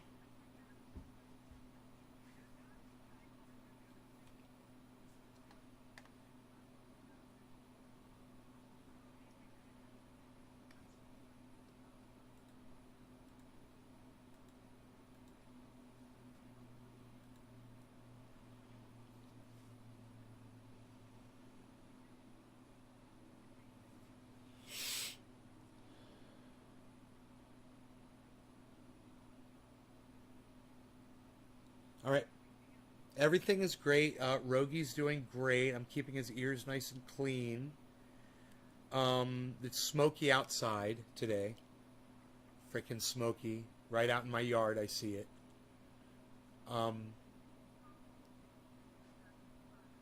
No. But how big is this thing? Let me check. Cal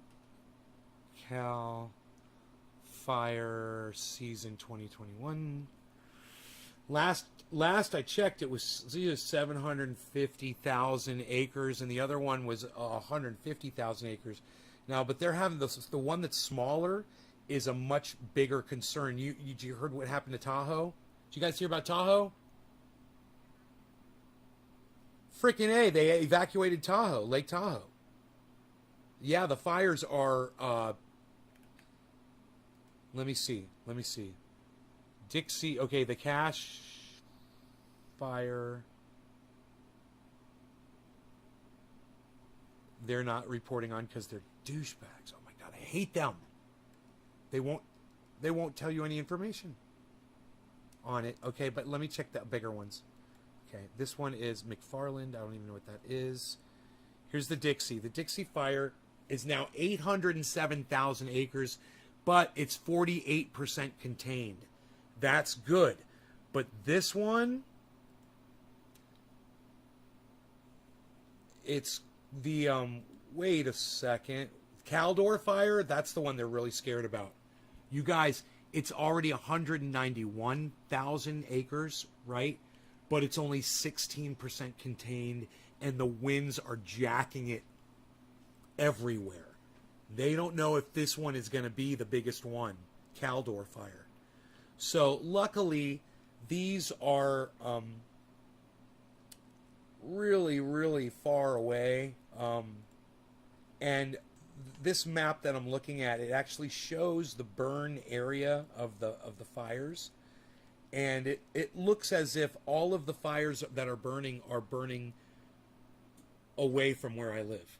And they're miles and miles and miles away. You know, geez. Yeah, there's one fire that's nearby. They're not reporting on it. I'm assuming that they've got it put out. Because they're not even reporting on it anymore.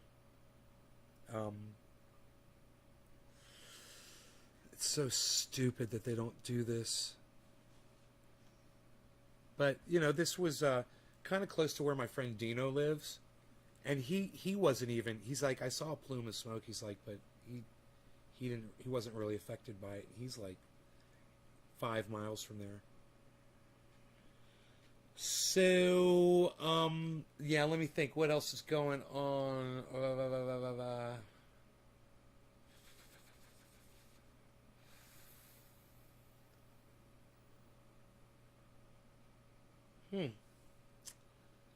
Nothing else is really going on. Oh, hey, Nene. Say hi, and that my son got COVID 2 days ago. I just found out. Oh my God, be safe. You guys be safe. One of my friends just found out her son got COVID 2 days ago. Oh. Did he get it from school? My sister wants to know.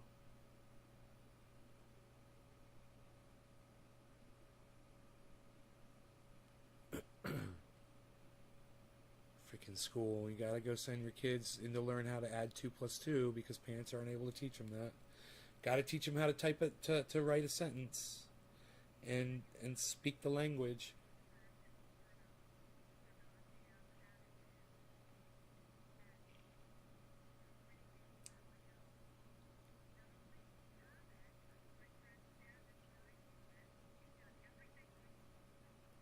Right? Yes. It's crazy. So she said yes. He lives in Kentucky, and he did catch it from school.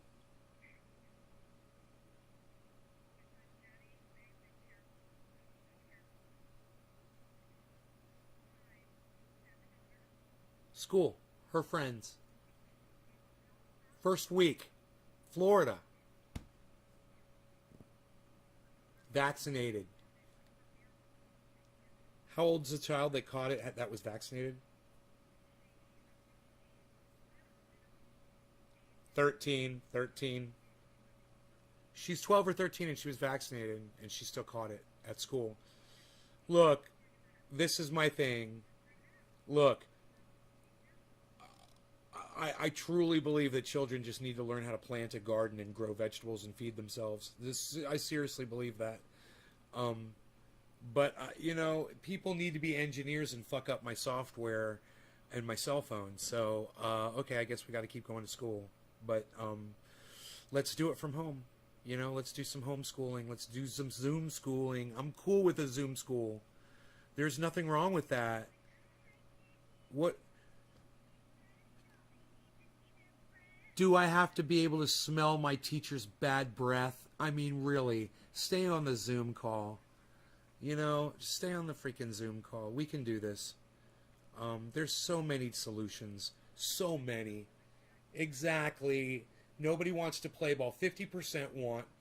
50% don't want. Do you want to hear a statistic? I've got a beautiful statistic.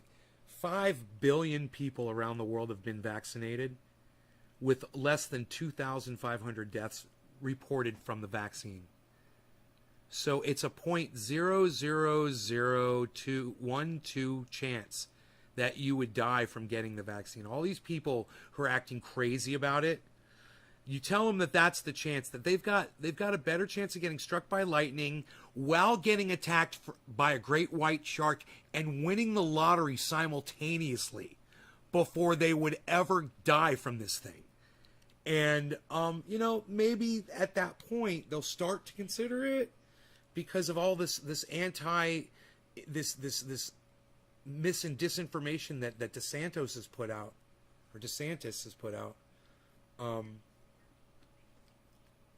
And, well, you know who's worse?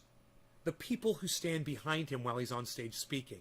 Those head nodders and the people who will get up and speak while he stands there and nods right there off stage. And you're just like, you should listen to yourselves. I said this on my show earlier. I was like, the thing about a Trump supporter that's saying that Trump won the election today is it doesn't matter at this point whether or not you realize that you were wrong or not. What's really important is that no one is ever going to trust you to be honest ever again. You've lost all credibility by this point. And these people where you consider that that's half of us, that is a really bad average of people. Luckily, the state of Florida, I believe, is standing up to DeSantis, right? Am I right? And there's a majority that doesn't support him. Good. So do you have any? I'm not going to ask you if you have friends. Do you know anybody that's a DeSantis supporter?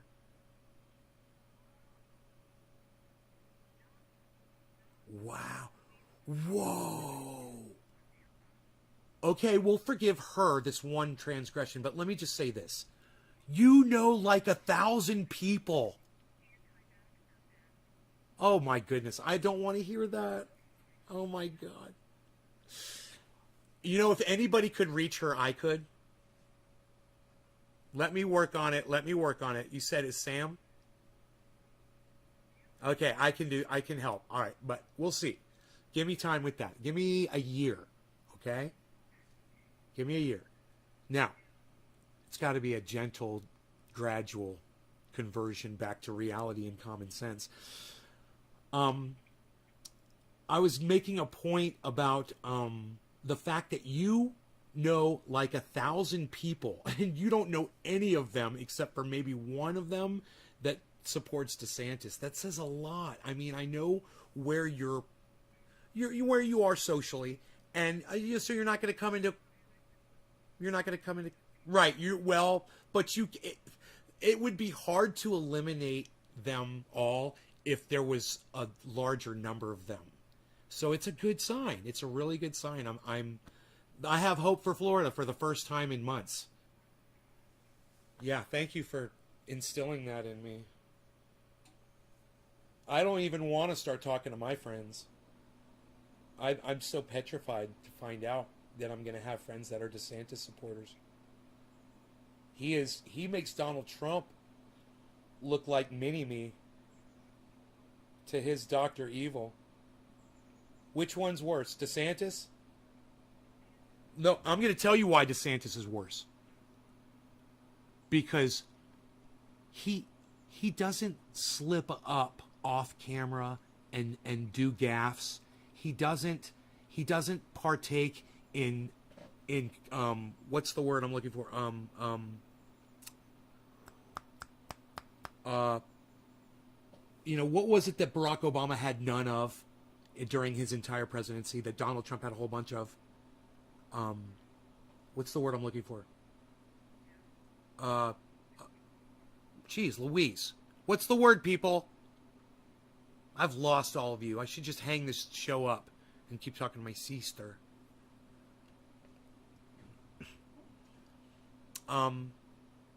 Scandals. He has no scandals. He's a threat. He's a serious threat because of that. You know, he's like a Mike Pence.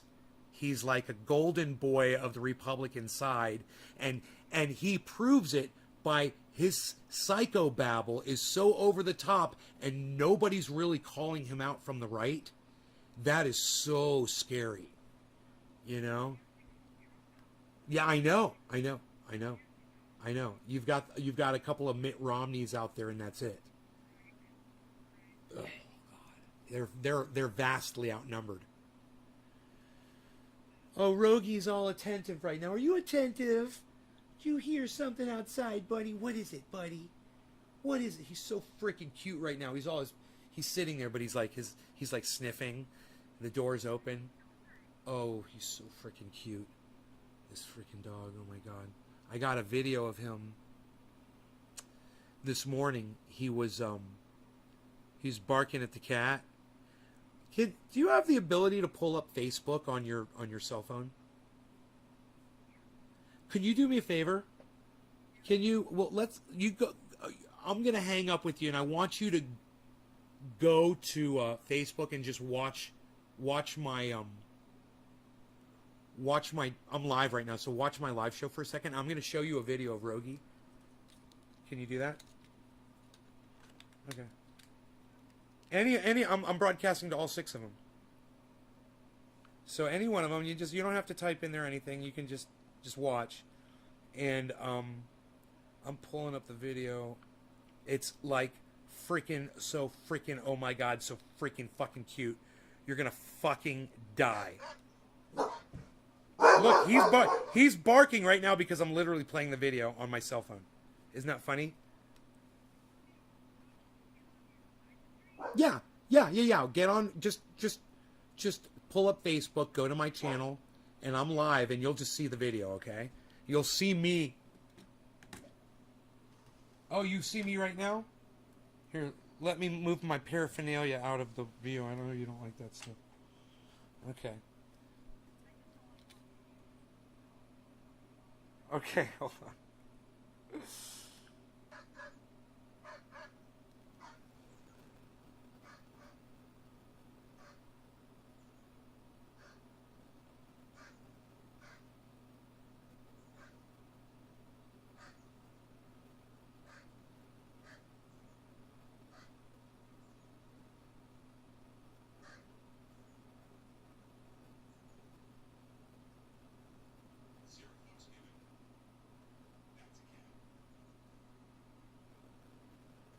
It's Harl's.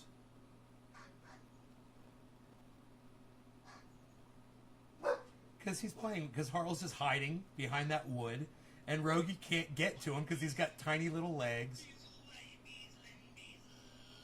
He's playing with the cat. He's having fun. Yeah, look at his tail wagging.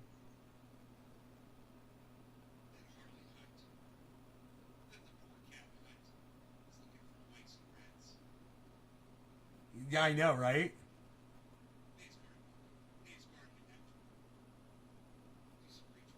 All right, cool. Good. Hey, Karen. All right, well, I'm going to go. I'm going to end my show, but I got to go eat. I haven't eaten yet today. Love you, too. You take care. Okay. Oh, tell Steve I love him. All right. Bye.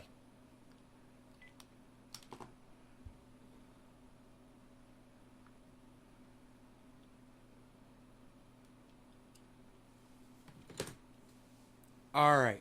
Yeah, my dog's adorable, isn't he? He's a Beezle.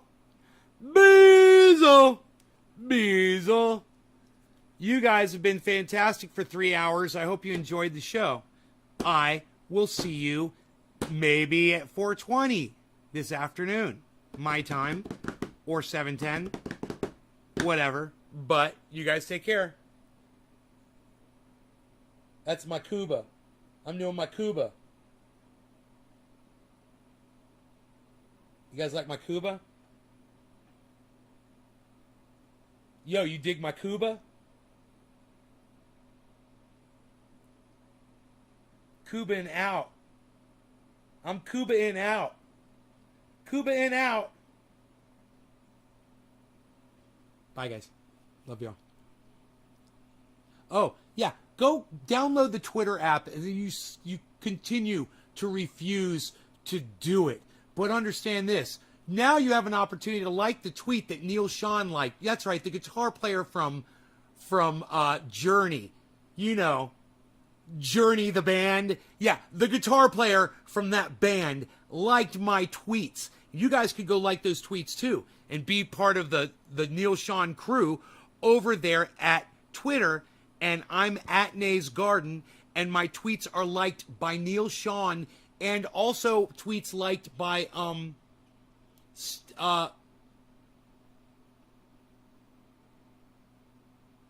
David Crosby of Crosby, Stills and Nash, and other people too. And it could be you.